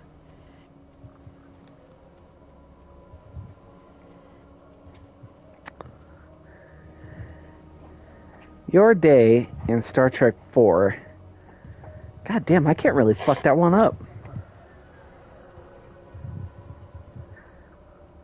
Because there's no, like... Well, you can. You just... Maybe I'm just not being you can creative if you enough. think about it.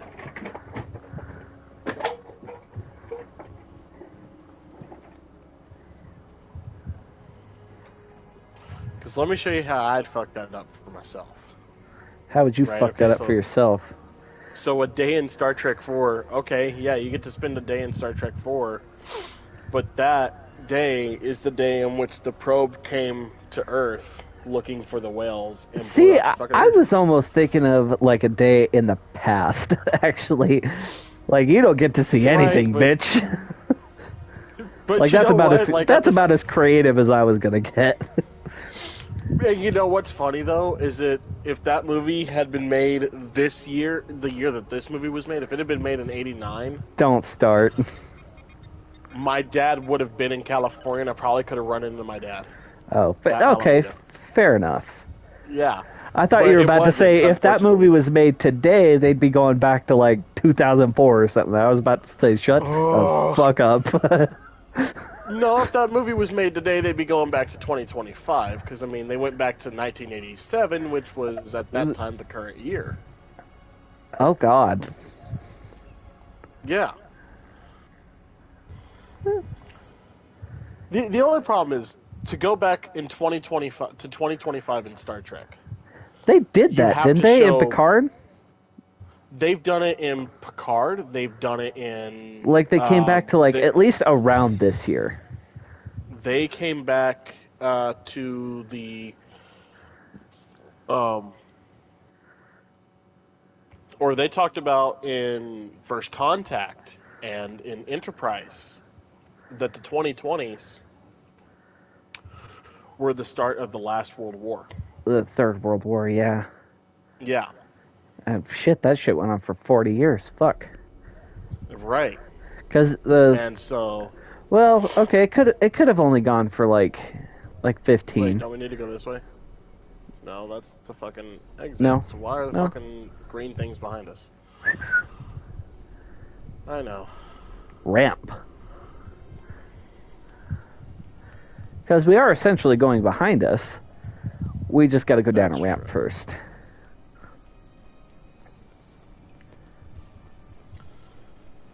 But yeah, like, didn't like Star Trek Picard Season 2, they came back to this year, I thought? Or maybe, I don't remember. I haven't gotten there in Season 2 because I'm only on Season 2, Episode 2. Maybe it was like 2026 they went to? I don't know. Oh yeah, did I forget to mention about our environmental suits? A little bit. Well, yours and mine, because right now we all have 24th century officers, or 25th century officers with us. But, like, if we had, like, our original series crew with us, like, they'd be in this EB suit, too. Does that make sense? Yeah. But, like you and I are in this uniform, or in this EB suit. The rest of them are in the standard. That's awesome. But, yeah, like, to come back to this day, to this year, you'd have to show it post-apocalyptic, so you couldn't show it as it is. 2025, as a current day thing. Which, I mean... Because of all that happened in Star Trek. Which, I mean, hell, if you give it 5 years, you wouldn't even have to really do some movie magic. I was about to say, I was about to say, with that kind of particular opinion, I don't think you're going to like the year they go to in Star Trek Picard Season 2. Because it does kind of look like our day and age. I mean, like, don't get me wrong. I mean, you know, it's perfectly up to the choice. Right. Whoever, it's pretty. You know, it's pretty much up to the writers at that point. Right. Because if you look at, in Deep Space Nine, they'll go back to 1990. Right. And no. In 1990, in Deep Space Nine, they go to. You're thinking of Voyager, I think. Deep Space Nine, they come back to like last year. The Bell Riots. Right, yeah, that's what it is, yeah. Not 1990, but yeah. But at that time, that particular year was so far away. Right. Right.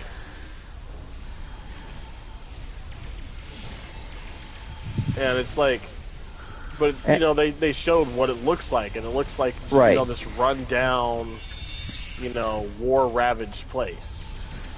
Well, and like the differences, like in the history we see and so on and so forth, is indeed explained in Star Trek Strange New Worlds. Like the differences in the timeline and shit.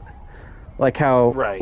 like it pretty much just explains, like, continuity errors is pretty much what it explains. Like that essentially gets explained away in Strange New Worlds. Because Strange New Worlds brings back the concept of the temporal Cold War. We kind of get a little bit of a... Because I'm like, ooh, I've heard that term before. Yeah, and it's like, you know, and like I said, I'm not trying to rag on it or at all, or you know, say like, okay, this series no longer exists because this, and this. Right. You know, like where, yes, I've gotten frustrated with Enterprise on multiple occasions for some of the things that they've gotten, you know, they've rewritten. Quote unquote wrong. Yeah. Like talking about meeting the fucking Ferengi, and I swear to God, the fucking Borg are next on their goddamn list, and I'm gonna get pissed. But, you know, like, if you're to the Xindi stuff, you should have already passed that episode. What happened? Well, I mean, if you're already at the Xindi stuff, you should have already passed the Borg episode. I did, yeah. And that's actually one of my favorite episodes, because that kind of... Because if you think about it, like, that kind of gives almost a conclusion to First Contact. And it sets up the Next Generation episode and why the cube was heading towards us. Right, and like, you know, like I said, you know, when it comes to, like, when you really think about it, you get the chance to, like, honestly put it together with more Trek that has happened. Right. You know. But, you know, I think the biggest thing that people really got to realize, and something that I've got to realize myself, is, like, each time they write a series, they're writing a one-off. Right. You know, they're writing something... Like, in the past, they weren't planning on, like, having all this lore and shit to go along with, like, an entire franchise. They were just writing stuff that just made for a fun episode. Especially the 66 show. The 66 show was written to be just this fun little thing. Never did they think Next Generation was going to be a thing. Never did they think Star Trek, the animated series, was going to be something. Or Deep Space Nine, or... Well, even though when they were doing the animated series, like, there's just a lot of stuff that they just didn't consider. Because they thought they thought it was just a one-off. They basically just wrote it as a kid's show, and we can do whatever the hell we want with it. Right, and so when they talk about future events, you know, whether it be... Or even past events.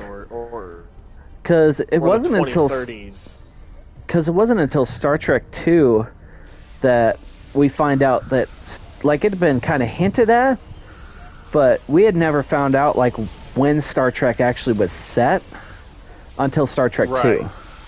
Like, when it says in the 23rd century, that was the first That was the first time we actually got a historical setting for Star Trek in general.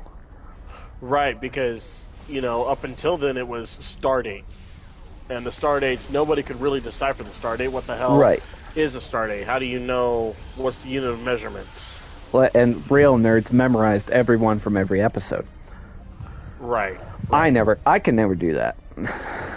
The best I get for the Stardates is the Kelvin timeline version of it.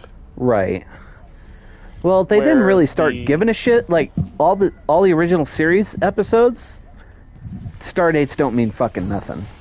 But once you kind of start getting into next gen, they did actually create a system for it, I think. Because I think I've looked up some on like a Stardate calculator, and that it correlates to when that would have actually happened, like on a calendar year. Right. And I had this one app that would it was the Kelvin that explains how to tell what the Stardate is. Well, in that one, they actually put really the cool year in the Stardate too, I noticed. Yes, I want to say the Kelvin one, it's okay, it's pretty much the day is divided up a certain way. So it's Stardate, whatever part of the day. Yeah, 2260. 2030. 2265 point something or other. Or something along those lines.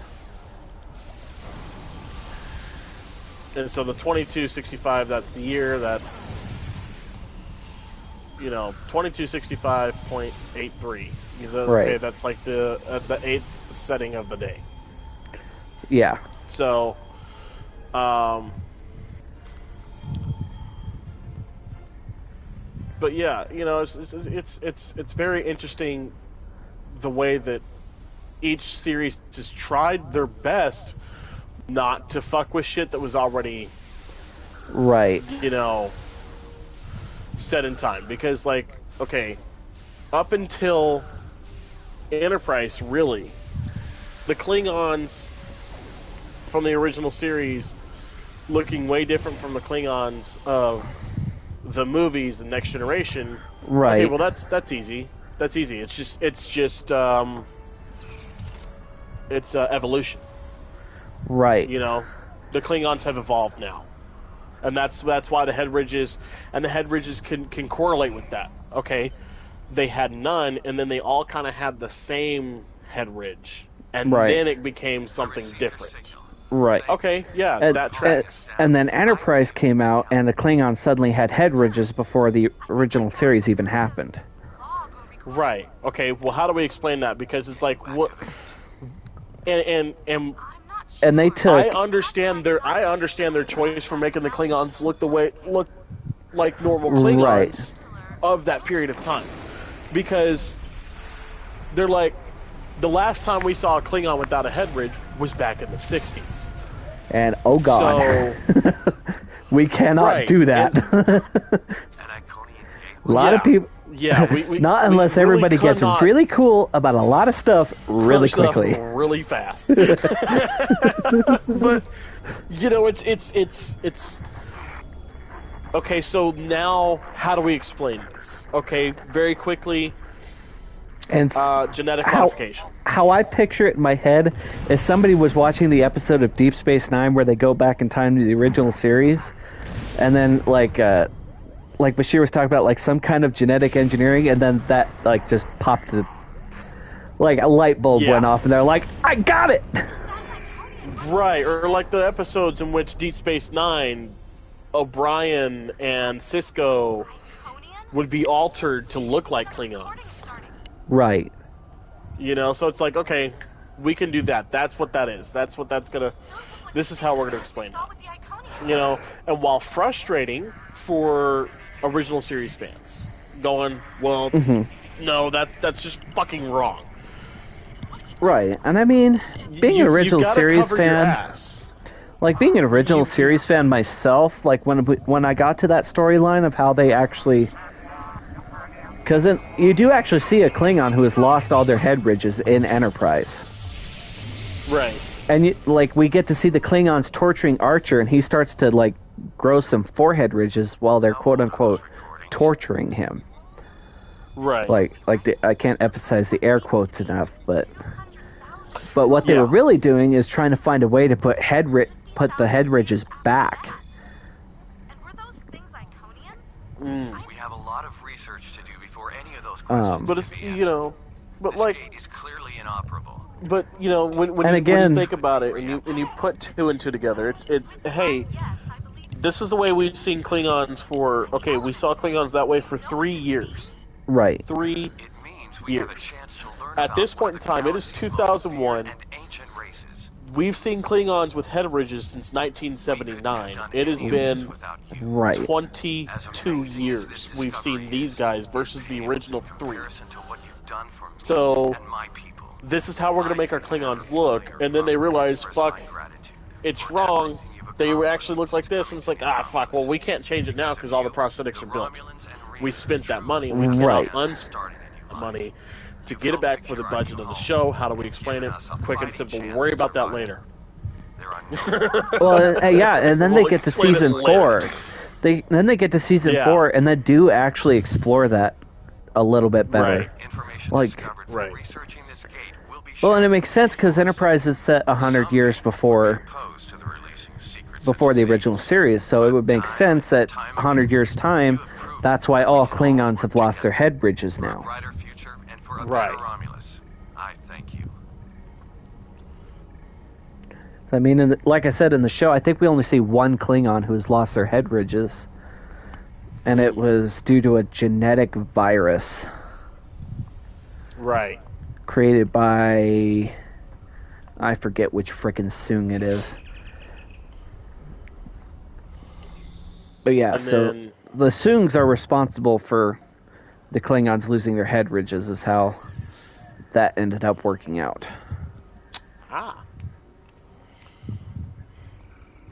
God damn it, did I not file a fucking report? I thought I did. No. Oh, you gotta be fucking kidding me. Let's go again. At least this mission's easy to fucking do, Yeah. Yeah, that's all I gotta do is file the fucking report. God damn it. I thought I clicked file report. Maybe I clicked the wrong button. That's entirely possible. Or maybe I was about to hit the button and, you exited too quickly. Oh, my bad, dude. No, it's all good. Like you said, this one's not all that hard. Yeah. We can do this one if we skip all the fucking cinematics and shit.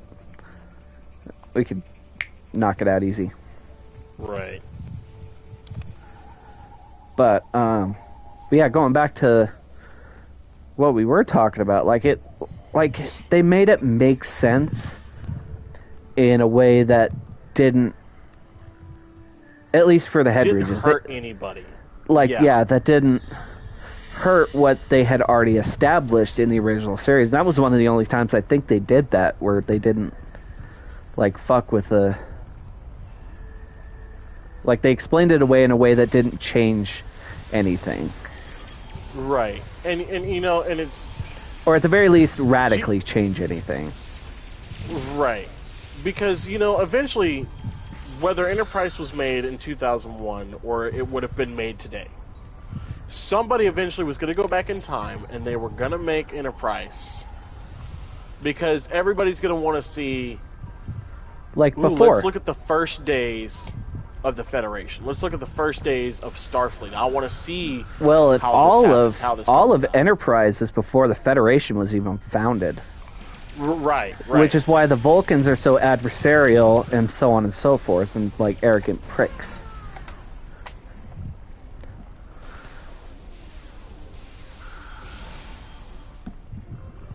Yeah, and now I will say the Vulcans do have this giant stick up their ass, if you ask me, when it comes to Enterprise. Oh, big time. For guys that aren't supposed to be emotional, they are all very, very emotional. Well, and I'm not too well versed on Vulcan history, but I think they'd only been in space for maybe a few hundred years or so. And of course, at the time, because it's not like Vulcans aren't not an emotional people. Right, because we all know even in that's... Enterprise they explored... Well, even in some of the other shows, like, they do have a little bit of arrogance. Yeah. Like, even some of the shows that came before Enterprise. So, I can see why they decided to go with, like, it was, like, it almost seemed like an ego thing for them. Yes, it really did. But, I mean... But that's to be expected, since they were, like, the first creatures of the Federation to be in space. Right. Like, not the ruling authority, but, like, you're smelling what I'm stepping in here? Yeah, I know what you're saying. So, I mean, that would make sense. Like, if somebody's, like, encroaching on your turf. Right. Like, no, we don't think you're ready, and we think we're the experts because, we've been doing it for a few hundred years, at the very least. But I do gotta say, of the captains, Archer is by far my least favorite. See, Archer is one of Archer is one of my most favorite. I love Archer. The reason I have this beef with Archer is there are so many times where it's like, hey, bridge crew's like, hey dude, we should do it this way, and he goes, no, fuck you guys, this is about my ego. Even though I'm going to tell you it's not about my ego, it's about my ego, so fuck your bridge crew, fuck you guys, we're going to do this my way. And I'm like, dude, just listen to your fucking bridge crew for once. Listen to T'Pol for once. You brought her along for one reason. Well, use her for the reason you brought and like her along. that does end up changing, like in the later seasons, especially seasons like 3 and 4. Right. Like he actually does. Like I said, I think I'm only in like the first couple episodes of season 3. We're on season 3 right now. And like season 1 and 2, like he's still pretty bitter against the Vulcans, and we all know why. Yeah, and I mean, don't get me wrong. Put me in his same place, I'm gonna have a bit of that same ego power trip bullshit that he's got, because while I can see it from an outside perspective, you put me in that same place, I totally get why he's like that. I'm not denying any of that whatsoever. I'm just saying I personally can't stand it because I have that outside perspective and I can't get rid of it. Right. But like I said, I like Archer. I really do. Yeah. But like I said, it's his father's engine. He's worked his ass off to get there. He should be the one. And if you go by the season, what is it, like 2 or... Season 2? Is it 2? It's season 2, yeah. He almost didn't get to command Enterprise. Because they almost shut them down. Which is why, of course, he has that beef for the Vulcans so bad. Again, I understand it. Well, and he blames the Vulcans for his father never finishing the engine. Right. And not getting to see it fly. Yeah. Which, again, I can, like, 100% understand. Like, put me in that position. Absolutely. I'm gonna be a little pissy with you bitches. Right.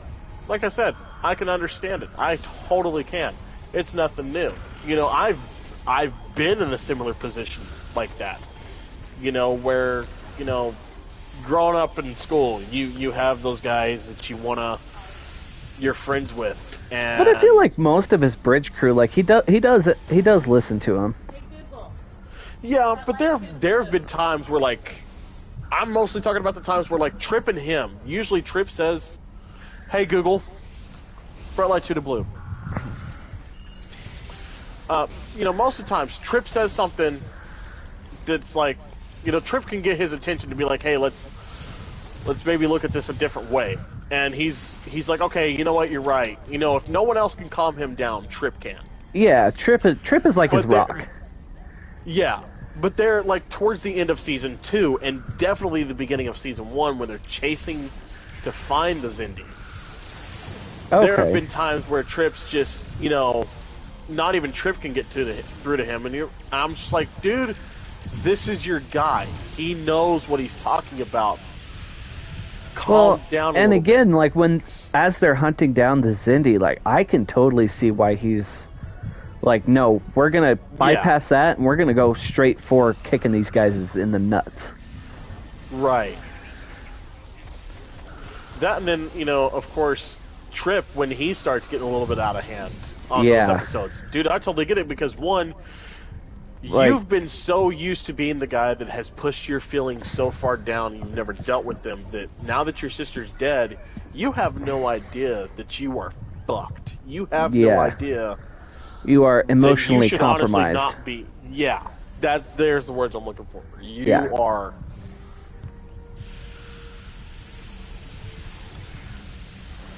So, like I said, Enterprise is still growing on me. Definitely not one of my favorite series, but it's not the worst one in my opinion.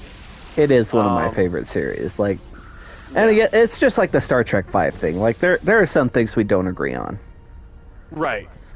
And again, for those of you listening that are butthurt about certain things, it's okay to disagree. Okay, file report. Review recording. There, got it. Done. We're good. We get the fuck out of here. We're good now. Awesome.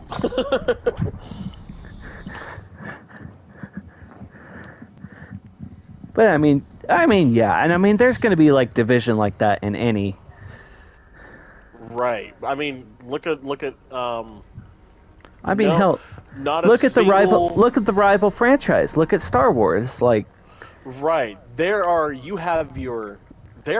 different types of Star Wars fans. You have the only Star Wars to me is the original trilogy guys, and then there's the only Star Wars to me is the prequels, and then there's the only Star Wars to me is the newest ones. Well, and then you have your fourth type, who is who combines the old Star Wars. Well, that's the fifth. Yeah. That would be the fifth type, I would say. Then you have you have so many types. Yeah, there are just so many sides of that argument that. And what I think really it all truly comes down to what works for Trek, what people like as far as Trek goes, and what people like as far as anything goes. Well, I mean, you even have Star Trek fans like that. Out? Yeah, you even have Star Trek fans like that. It's like how old were you when you came out? Exactly. This came out. Was this built for you? Was this made for you?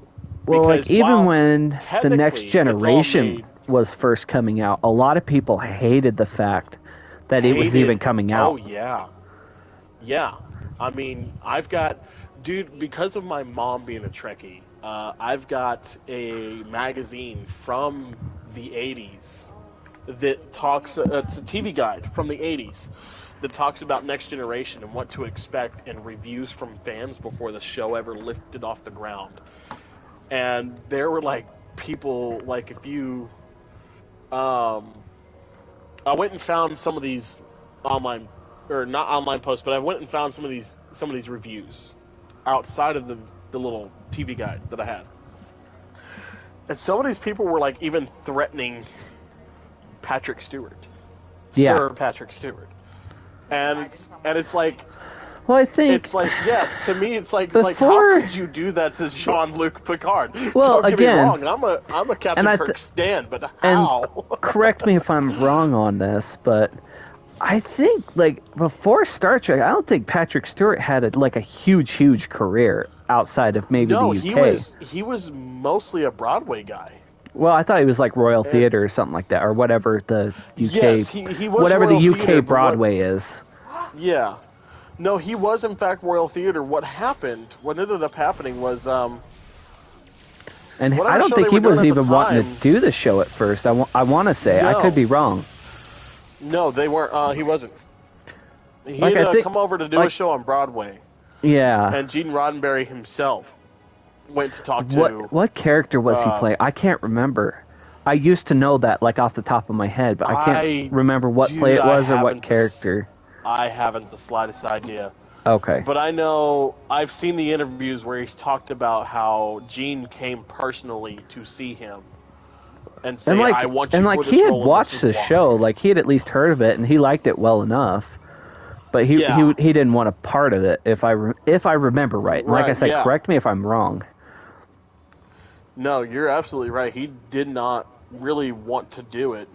like I said, it took Gene Roddenberry coming to him personally to be like, okay, I'll give it a shot. He was like, I'll go for it, but if I don't like it, I want the ability to walk away. Right. Did that pass it? No, I think we could beam up to our ships, though. I think we're good. For this, because this next mission is single player, but I don't know if it's going to have that like fancy glitch where it lets both of us fucking do the mission at the same time. So, right. You know what I mean? So, and then we can go ahead and depart system while we're at it too. Okay. But I have beamed to Embassy. No. Well, and even the actor for Riker, like Jonathan Frakes, he wasn't even gonna be Riker. They were wanting, oh hell, I forget his name, the Rocketeer. Damn it. Son of a bitch. He ended up being in the Next Generation as like Okana. Oh fuck, I know who you're talking about. Shit. Damn it, I can't remember his name now. Yeah. But he was originally slotted to play Riker. Really? Yes. They originally wanted him, but then for some reason or another he ended up being unavailable. I gotta look this up now. Yeah. So I'll just search up the Rocketeer. That's gonna be the easiest. The Rocketeer. Billy Campbell was originally slated to be Commander Riker.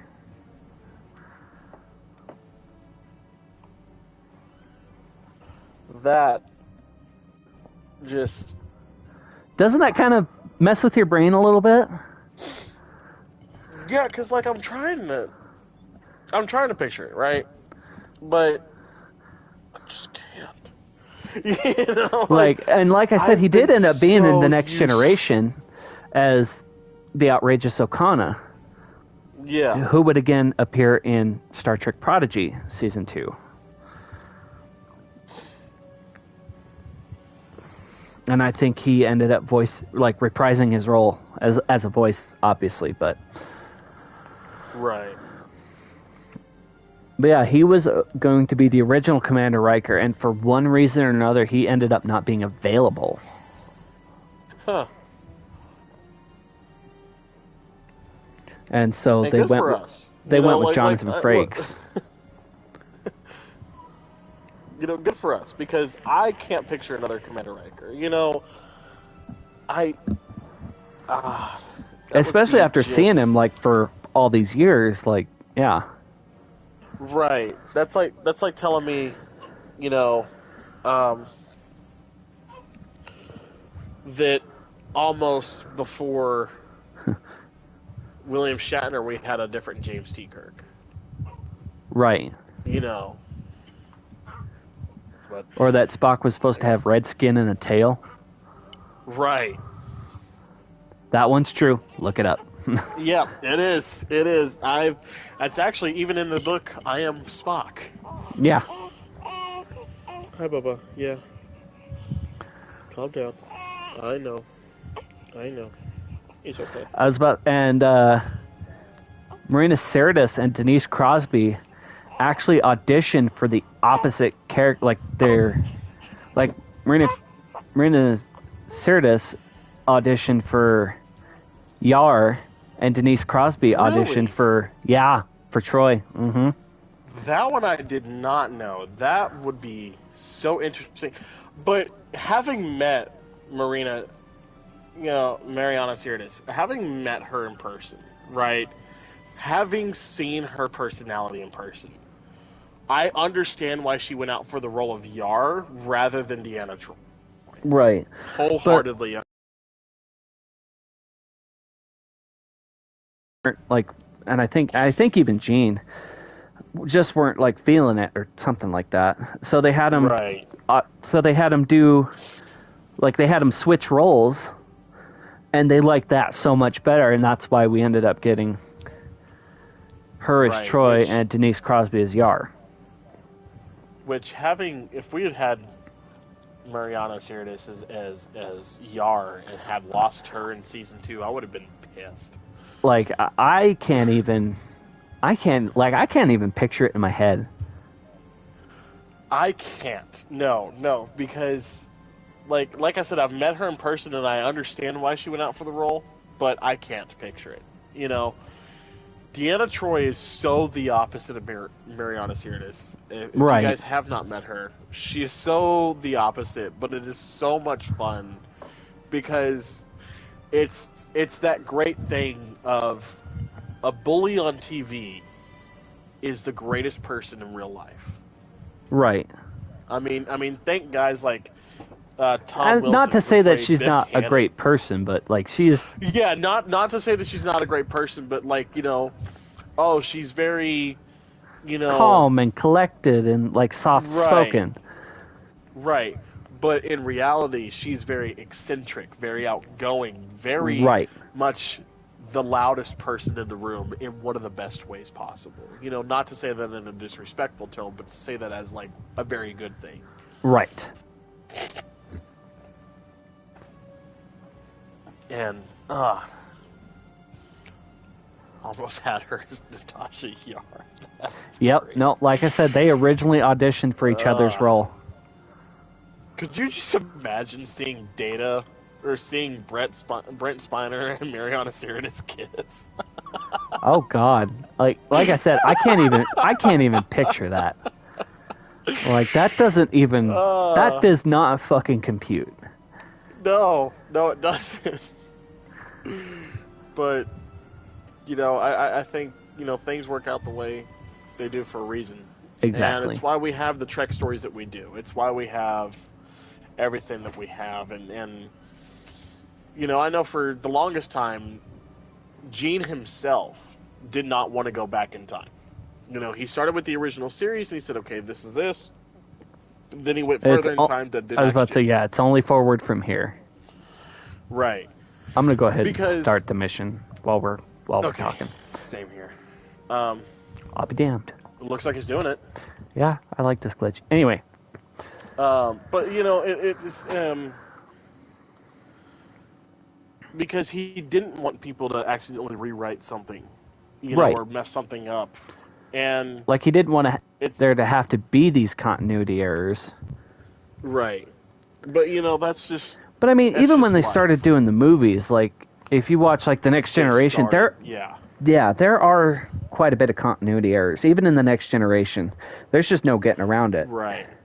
When you have and especially when you have a series for running as long as Star Trek has, there's definitely going to be a shitload of continuity errors.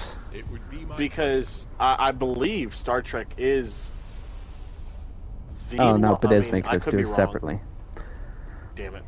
Oh, but I believe it is the longest running franchise. Series, or franchise. It's definitely not series. Star Wars. Yeah, it's older than Star Wars. Yep. But I don't know about... But Star Wars is also the reason we got the movies we've been discussing. You consider Lord of the Rings... Right. Are we going to start with Lord of the Rings books, or are we starting with Lord of the Rings series videos? Because the first couple of videos came out in the 70s. No problem. Okay, so then, yeah, I would say it's Star Trek then. But if we're going based off of the books came out. Well, yeah, the books came out, yeah. I read The Hobbit in 1937 when it first came out. No.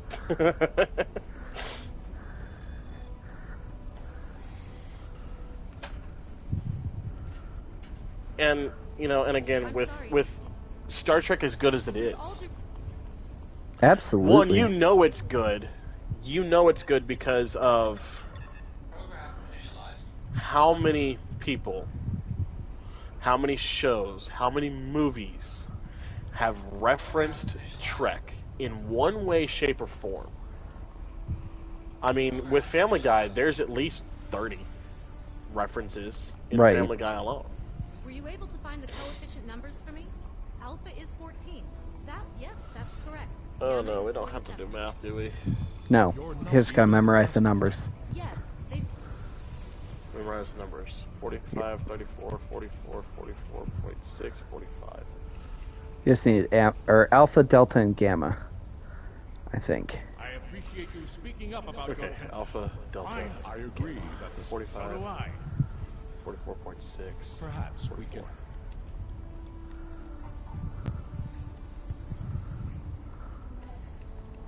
Iconian gateways can open up anywhere.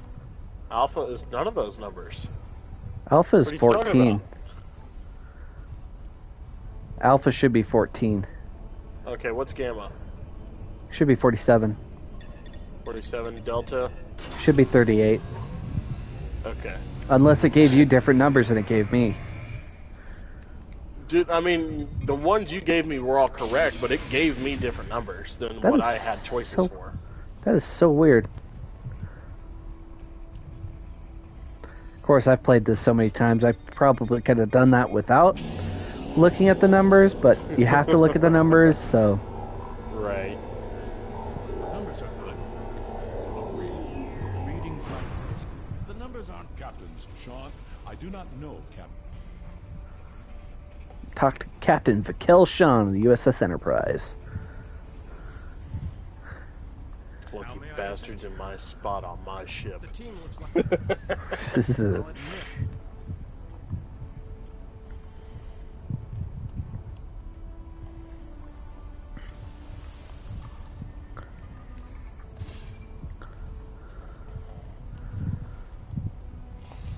But yeah, Family Guy, frickin' just about a lot of shows make reference to Star Trek. Yeah. Or have made references to Star Trek over the years. There's been just so many. If all the preparations are complete. Like, but, even, I think even modern shows like NCIS had a snippet of the theme from the original series. Yeah, and and some of the other things, the ships that were used in the movie Voyage Home, they have plaques on them currently because they're still in service.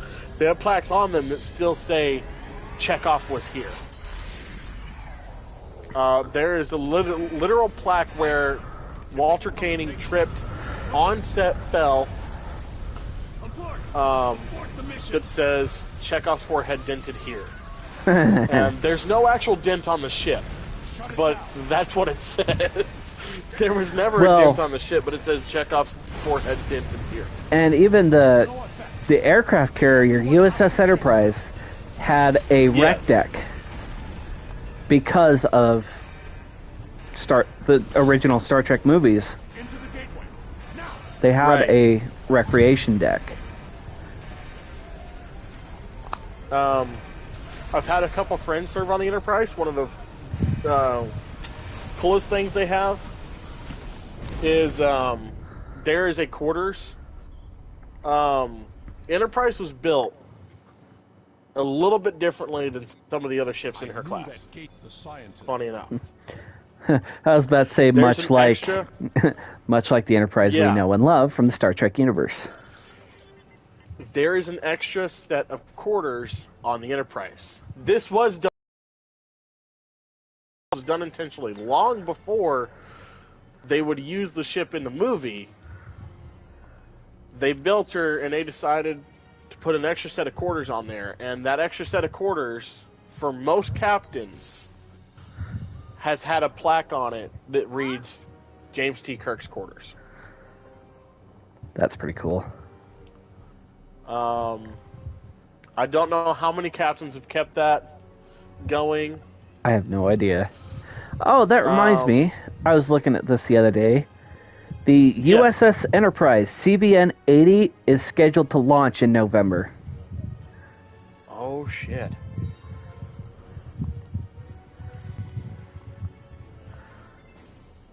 It's not scheduled to be in service for at least another couple of years or so, but it is scheduled to be launched in November of this year. I was looking at that the other day. Because I don't remember why I got talking about aircraft carriers with my sister, but then I was like, well, that reminds me. Yeah. That reminds me for whatever reason. It's very easy to do it with my dad because my dad has served on 3 of them. He served on the Coral Sea, the Kitty Hawk, and the Nimitz. But it will take 2 of us to override the Nimitz being in the same class of ship as the original Enterprise. Mm-hmm. Or no, she wasn't. She was the class after. Right. But he was. My dad's been docked next to Enterprise and set foot on Enterprise a couple times. Right. And my dad's a fan of Star Trek. Don't get me wrong, he really is. But he wasn't really big into it. Beyond this door. But he was like, the first time I stepped foot on Enterprise, the first time we pulled into port next to Enterprise, me and the guy next to me were whistling the original series tune. Interesting. And so I could just imagine, a bunch of sailors on a USS Nimitz pulling into port and just, right. That's gotta be funny, And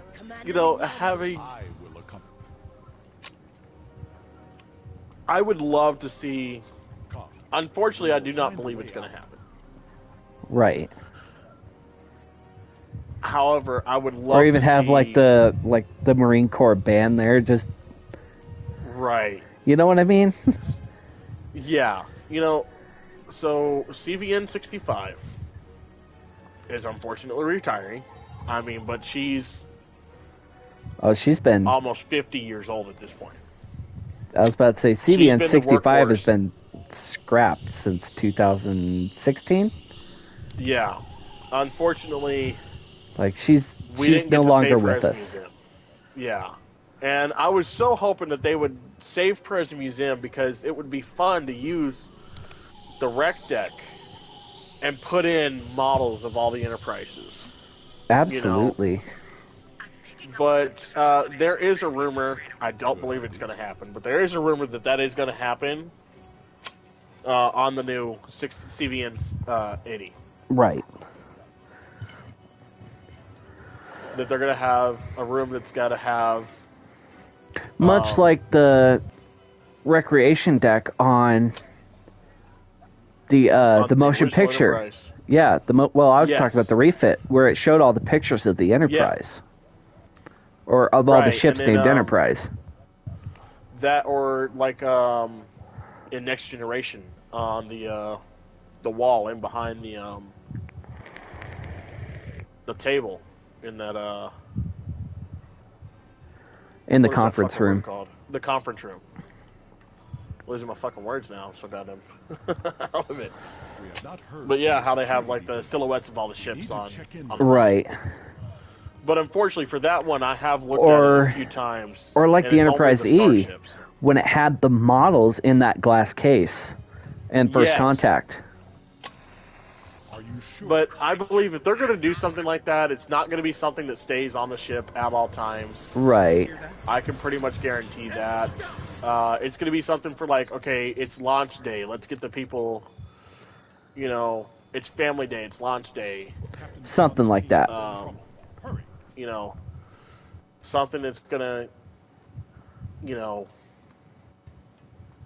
get people to want to come look on, something probably gonna be set up in the hangar deck, the hangar bay, for people just to kind of see, because they did it with the original CVN 65. They had a model of CV6 Enterprise. Right, that they'd pull out for when they christened her. Or they'd pull it out for special occasions or something like that. Yeah. This does not bode well. We should rendezvous with Korn and the others.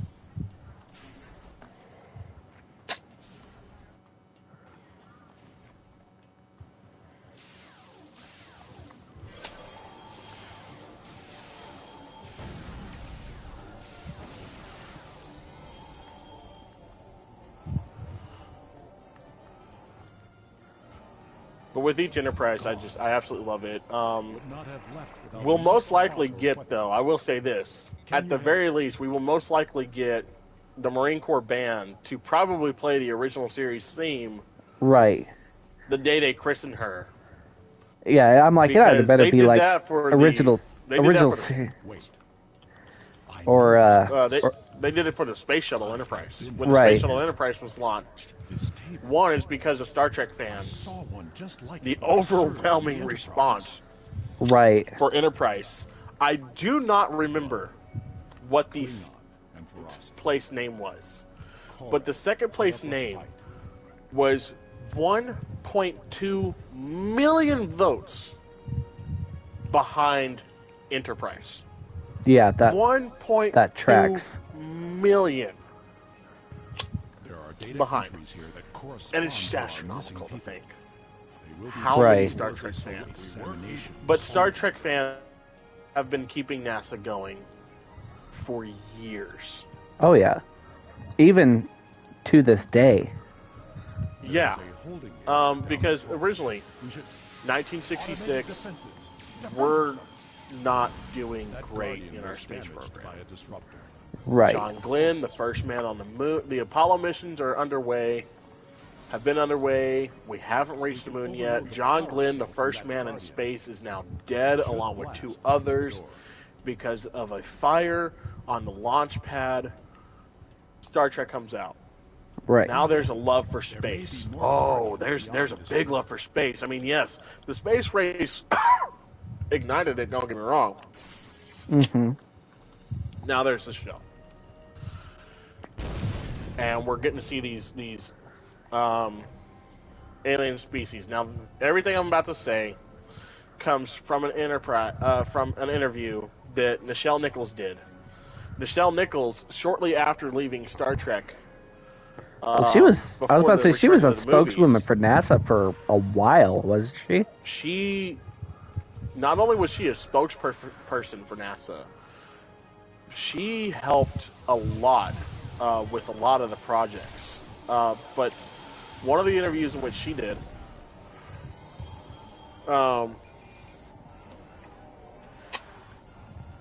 she had said, while working for NASA, somebody asked her, so what does NASA mean to you? And she goes, NASA means everything to me, just like I mean everything to NASA as Lieutenant Uhura.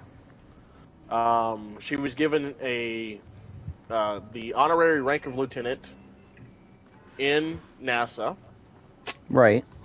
Because of Uhura, and every time she got promoted in Star Trek, she got promoted through NASA. I believe by the time of her passing, she was an honorary admiral in NASA. That makes sense. Which is just beautiful. I love that. Absolutely. But she was asked, what does NASA mean to you? Why does it mean so much? And she goes, well, before the moon mission in 1969, NASA was at a point where they just couldn't go no more. They weren't getting the funding that they had once had because of a bunch of mishaps. So what does NASA do? Well, it leans on the people. It puts it out there. They need help. Who comes? But the Star Trek rescue? fans. But Star Trek fans.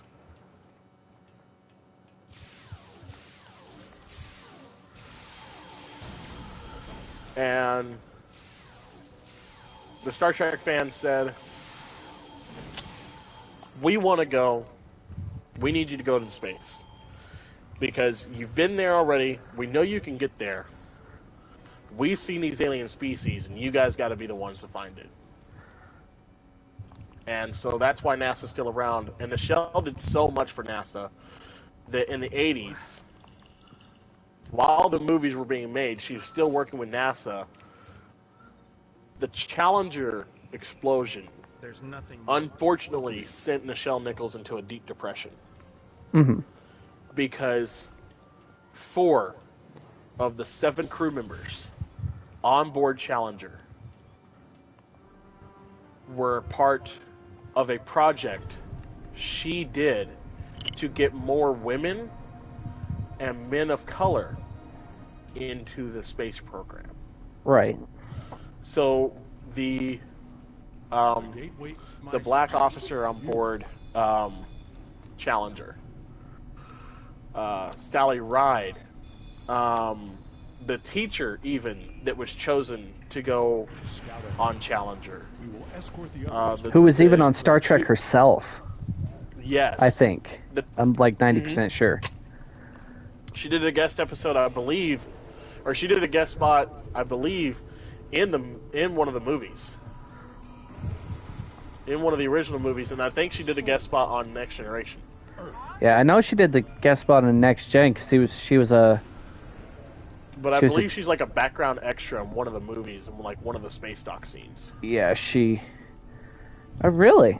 Huh. Mm-hmm. See, that one I didn't know. Sally Ride is. I know Sally Ride and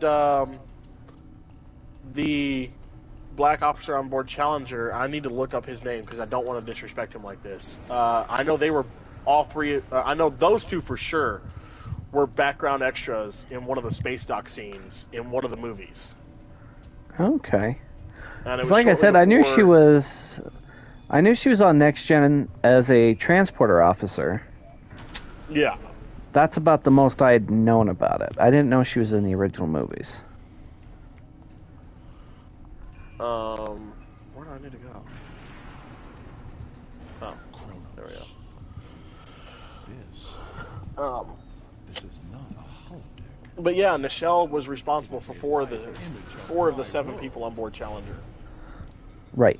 So when Challenger went up and it exploded, she got put into a deep depressive state that Leonard Nimoy and George Takei and Walter Koenig ultimately helped her get out of and return to the movies, because I believe she was not going to return for 5 and 6 after that, unfortunately. Right. Found an Iconian gateway during the Dominion War. Which, I mean, I can understand that, you know. Right. I mean, it would be, 5 and 6, because Challenger was, what, 86? Something like that. I want to say, it was 86, and so...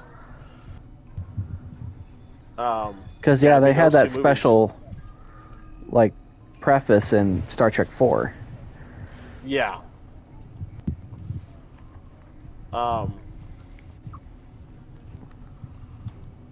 It was very... And I'm so glad they got her out of it. You know, I'm so glad they were able to help her, you know, kind of pull around and see that while, you know, yes, you're responsible for them getting into NASA, you're not responsible for their deaths by any way, shape, or form. Right. But, I mean, the unfortunate part about the Challenger explosion is just there's so many warning signs that were missed those days, and it's just... Right. An unfortunate accident in and of itself, but you know, Nichelle Nichols helping keep NASA going all the way up into and past the shuttle. Right. You know, the shuttle missions. I believe she was with NASA until I want to say about 2001. It's when she finally, I believe, hung it up with NASA and said, okay, I'm going to retire. Right. And the only thing she did past that was she would do, of course, some singing. She would do some dancing.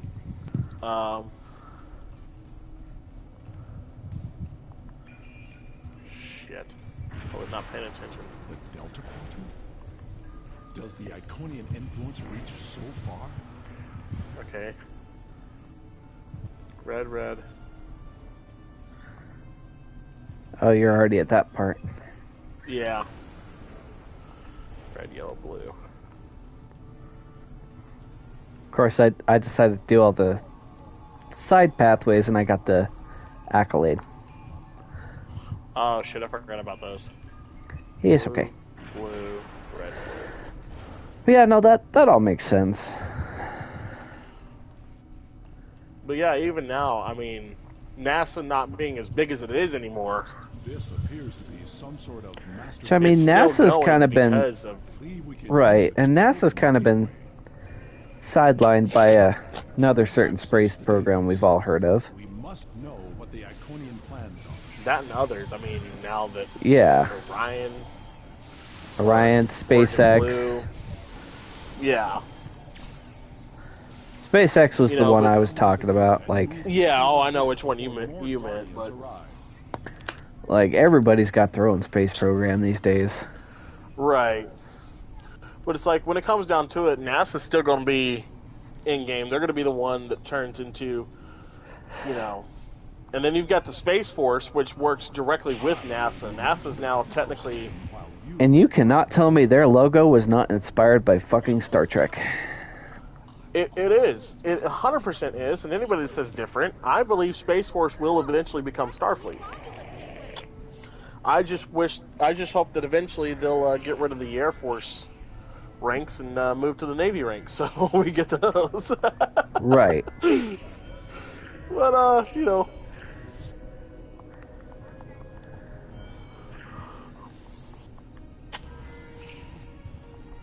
it might work out, it might not. You never know. Oh, green, red, yellow.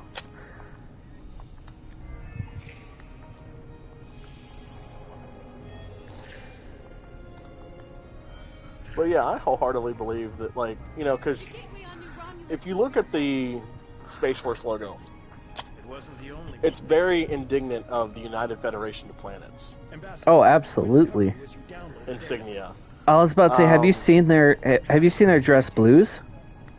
Oh yeah. If they changed the jacket color to red, you'd have a dead ringer for the uniform that we are wearing right now. Mm-hmm. Because that top of it just goes across the chest and then straight down. Right. So, and that's another thing. Trek is so big that it is indirectly still influencing this world and things that are happening in this world. Well, Star Trek is the reason why we had flip phones back in the day. That's why, the first cell phones after we figured out how to get rid of the brick and compact it, they flipped.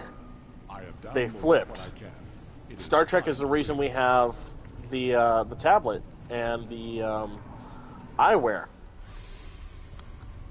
Yeah, the eyewear. The eyewear was kind of ridiculous at first. Yeah. Back in the days of Google Glass. Yeah, it was. Back in the day, no. But these days, it's starting to become at least a little bit more prevalent. I haven't heard anything since Google Glass, but that, and then you've got guys that are trying to. There's a medical device being built now, being designed now, that is very much supposed to be the tricorder. Mm-hmm. That's able to look, locate, and tell you everything that's going on with the person as quickly and efficiently as possible. There's a scientist in Japan working on a transporter. He's been able to beam a Coke can of Coke, from one side of the room to the other. Every time he puts live matter in it, the live matter appears as it does on the other side of the room, but unfortunately it's no longer living. He's been working with plants currently to get that down packed and figure out what that's gonna do. You remember Captain Archer's prize beagle? Yeah, I know that dog. What happened to it? I'll tell you when it reappears. Oh, it reappears. But actually, it's more like, and then it exploded. Yeah. Wait a minute. Are you telling me that it turned inside out and then it exploded? Hell, the first time we see a transporter malfunction in the motion picture. Oh yeah. We will hold off the Alachi until Allied Enterprise. What we got back didn't live long, fortunately. Extended regards to my family, to their families. Commander Sonex can be reached through the Vulcan Embassy. And we talked about this in that particular episode, but I was not a huge fan of the motion picture at first. Not until the last couple of years is when I finally started to fully appreciate what that film was going for. Right, and even now, yes, I have my indifferences about it, but I do have an appreciation for it. I do have my indifferences about Star Trek V, but I do have an appreciation for it. As opposed to me, who just loves that movie, but that's beside the point. To me, there's no such thing as a bad Star Trek movie. Unless we're talking about Section 31. That was a bad Star Trek movie. Good action movie. Good action movie, bad Star Trek movie. More Alachi inbound. Hold them off. But, even in my mind, there's no such thing as bad Trek. Right. Call that bias, call it what you will. I love it all. Equally, and Discovery. Oh, there's a lot of people who don't like Discovery. There's a lot of people who don't even consider Discovery Star Trek. And at first, I was one of those people. The first time I saw the Klingons in Discovery, I was like, this. For me, it was really hard to say that Discovery was Star Trek. I still said it, but it was really hard for me to say that at first. And then it kind of ended up growing on me. Yeah. Right around the first season is hard to get through. It really is. If you are a diehard Star Trek fan, been a fan of it for years, growing up, so on and so forth, it is really hard to get through that first season. Especially when they brought in to say that Burnham was, Spock's quote-unquote sister, See, because I love Star Trek V, I didn't have a problem with that. I did not have a problem with that. It was I was in that mindset of okay, look, I already had to accept Cybok. Don't make me accept this. Right. But I didn't have a lot of the hang-ups that some other, no offense, some other diehard fans would have had in that particular instance, because I was just happy that it was back on as a television show, and it was without Discovery, we wouldn't get the great Trek that we know and love today. All the great new shows that have come out since then. We wouldn't have had that if Discovery hadn't come out. I gotta say, though, I was a little bit upset about the fact that it was only available if you bought Paramount Plus, which was CBS All Access. Right. Which I remember, because I was when that came out, because so many of the Paramount CBS shows had gone to CBS All Access at that time. And my mom loves her crime shows, so she just couldn't live without CBS. So she got it as soon as all those shows moved. And I was so happy because I got to watch the new Star Trek. Yeah, and I only got it because one of my mom's friends from back when she was going to cons and stuff like that, back in college, one of her college friends got back in contact with her, and they were, getting real close again. And so he was like, "Hey, I know your son's a Star Trek fan. Would he like my CBS All Access?" And I was more than happy to get it so that I could watch that. I think I was They were only 4 episodes out at that point in time. I missed all 4 of them. But I remember I was upset because I had to get it to watch it. Right. When I was like, and I can understand that. But Trek's supposed to be free. Trek's supposed to be on TV. Come on, we got Trek back. Put it back on TV. Put it back on primetime television. Well, and it was if you had normal TV is the way I'm going to put that, because I don't know what else to fucking call it. It's not because it's not cable, and it's not Yeah, but if you had normal TV at that time, you could watch it at a set time, and the actual episode on digital or streaming would come out like that morning. A day or two earlier. Yeah, it would come out like midnight the day it was supposed to release on TV.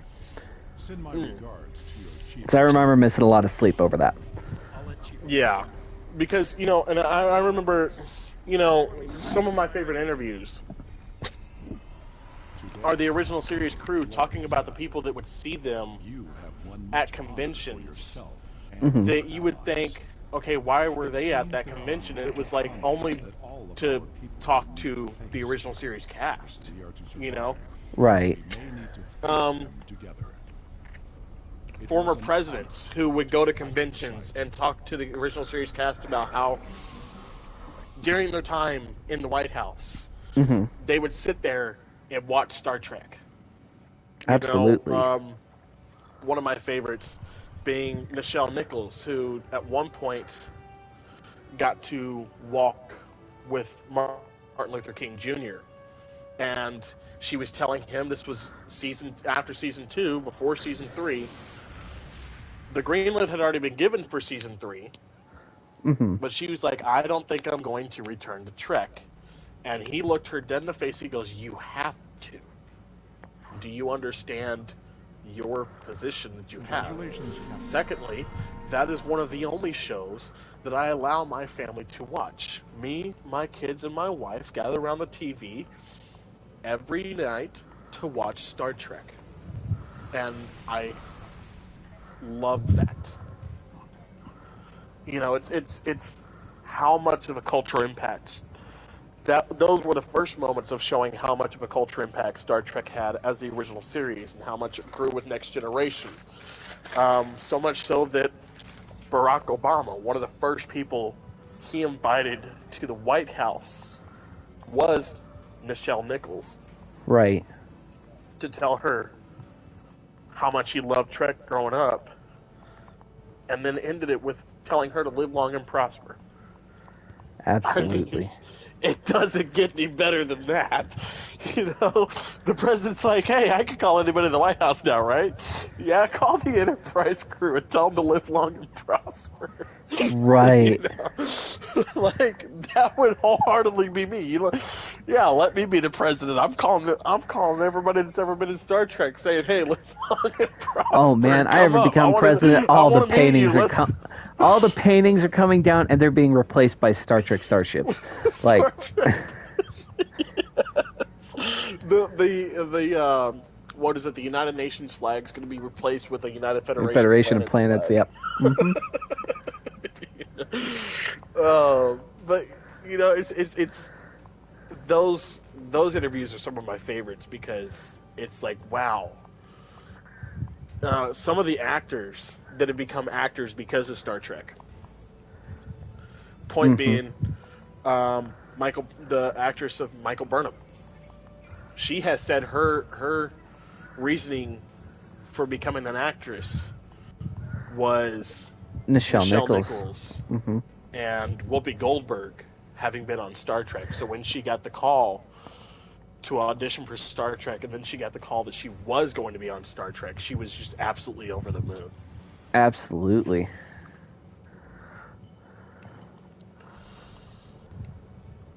Oh, which one do I want? I'll take the warp core.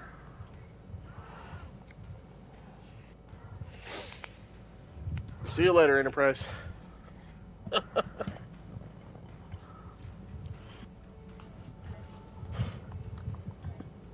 Alright. Went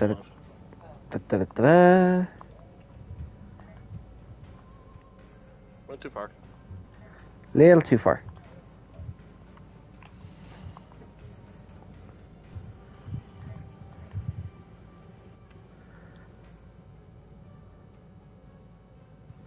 Mission circles within circles cannot be shared. Fantastical.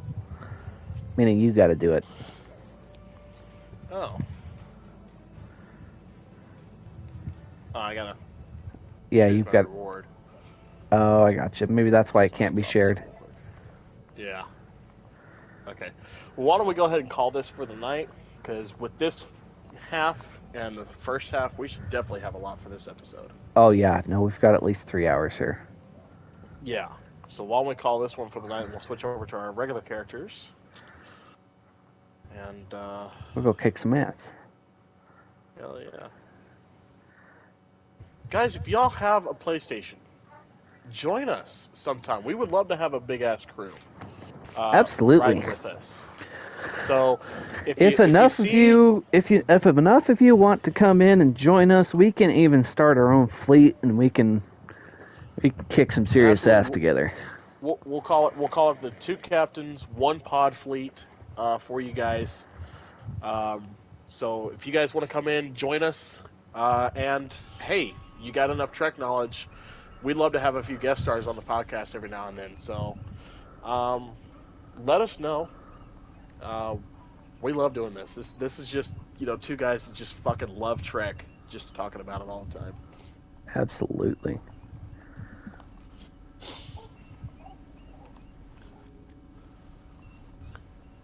Beaming over to USS Hornet.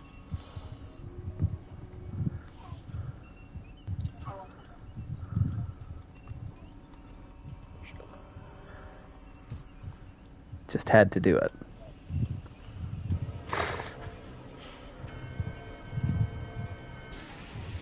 Like I said, I really wish we had... Just had to do that.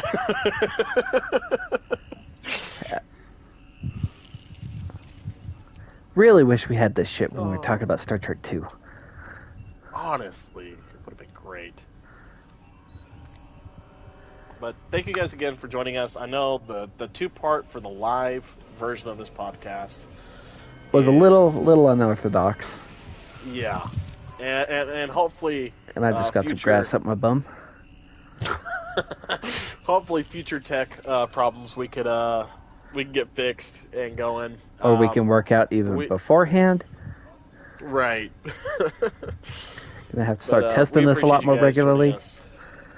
For those of you that do come into the live, if you ever have questions about Trek, put them in the chat. If you have something to contribute to the podcast, please put them in the chat. We'll make sure to read them and then also answer the questions so that you guys are featured on the non-visual part of this, the non-live part of the podcast when that gets up and going. So I'm working on it. Yeah, for those of you who have been looking for the podcast, like, where the hell is my damn podcast, you sons of bitches? Yeah, it's I'm working on it. It's not an easy process. It's a learning curve that both of us have to kind of get with. Honestly, it'd probably take me about a couple hours to do at least one episode. And I could do it, I just haven't had the time to get around to it yet. Right. There's been a lot of stuff going on that I just haven't had the time.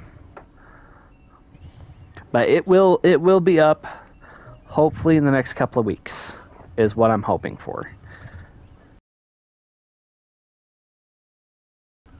That is Starfleet's ass right there. Damn straight it is. It's an ass worthy of Captain James T. Kirk himself. Guys, thank you. This is TGTC and Captain Hudson.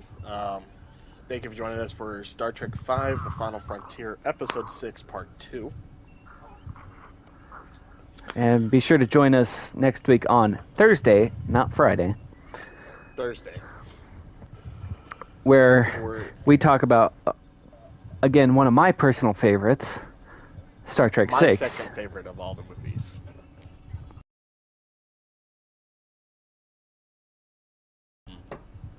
And it's my second favorite because of the era in history, which I absolutely love, and the subtle messages in behind it.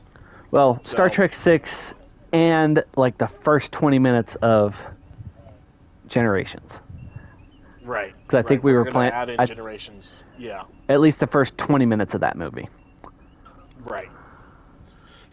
Which means we have to talk about the death of our Captain Kirk. Which, yes, sure, okay, if you've seen Generations, spoiler alert, he's not dead, he's in the Nexus, but nobody knows that. So we're going to have to talk about it as if Captain Kirk is dead.